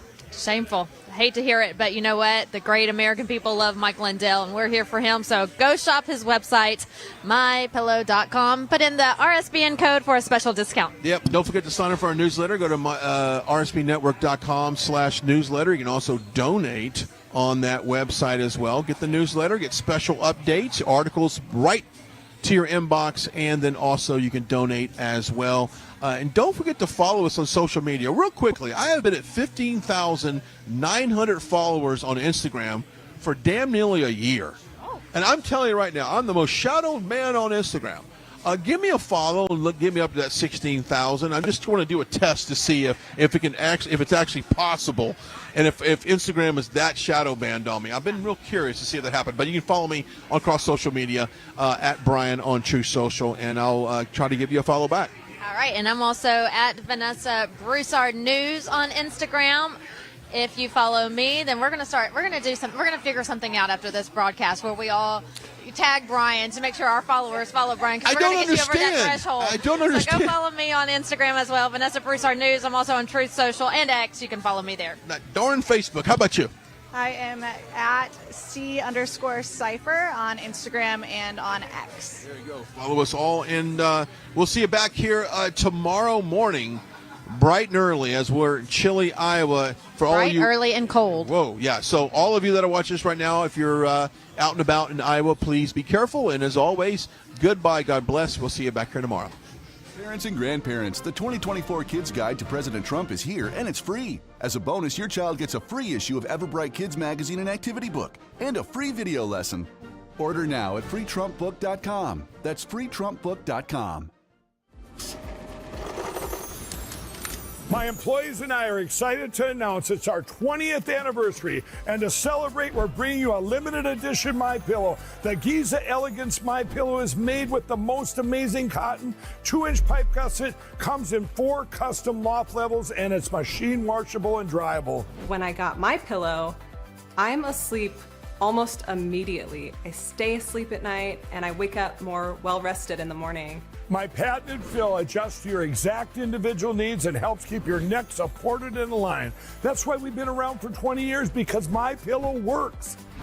Go to mypillow.com or call the number on your screen. Use your promo code to get your limited edition 20th anniversary MyPillow queen size. Retails for $69.98, now only $19.98. That's right, only $19.98.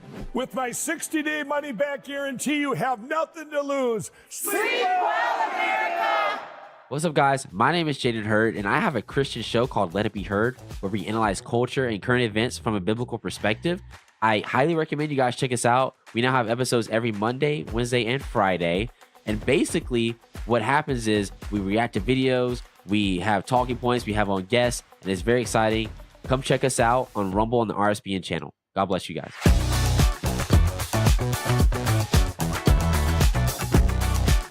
Right Side Broadcasting is known for panning the crowds, showing the packed arenas, and allowing you to see the truth. They've covered hundreds of rallies, briefings, marches, CPAC, and the historic overturning of Roe v. Wade. Right Side Broadcasting was created in 2015 by our founder, Joe Seals, creating a unique broadcasting experience that allows you to make your own decision rather than force-feeding you an agenda. We don't cut or edit people's words or twist them to fit a particular point of view. We allow our correspondents to be open about their opinions while maintaining journalistic integrity. Your donations and support allow us to continue to be the gold standard in live, unedited event coverage. Your monthly or one-time contributions on our website are crucial in our fight for the truth. Thank you for all of your generous support.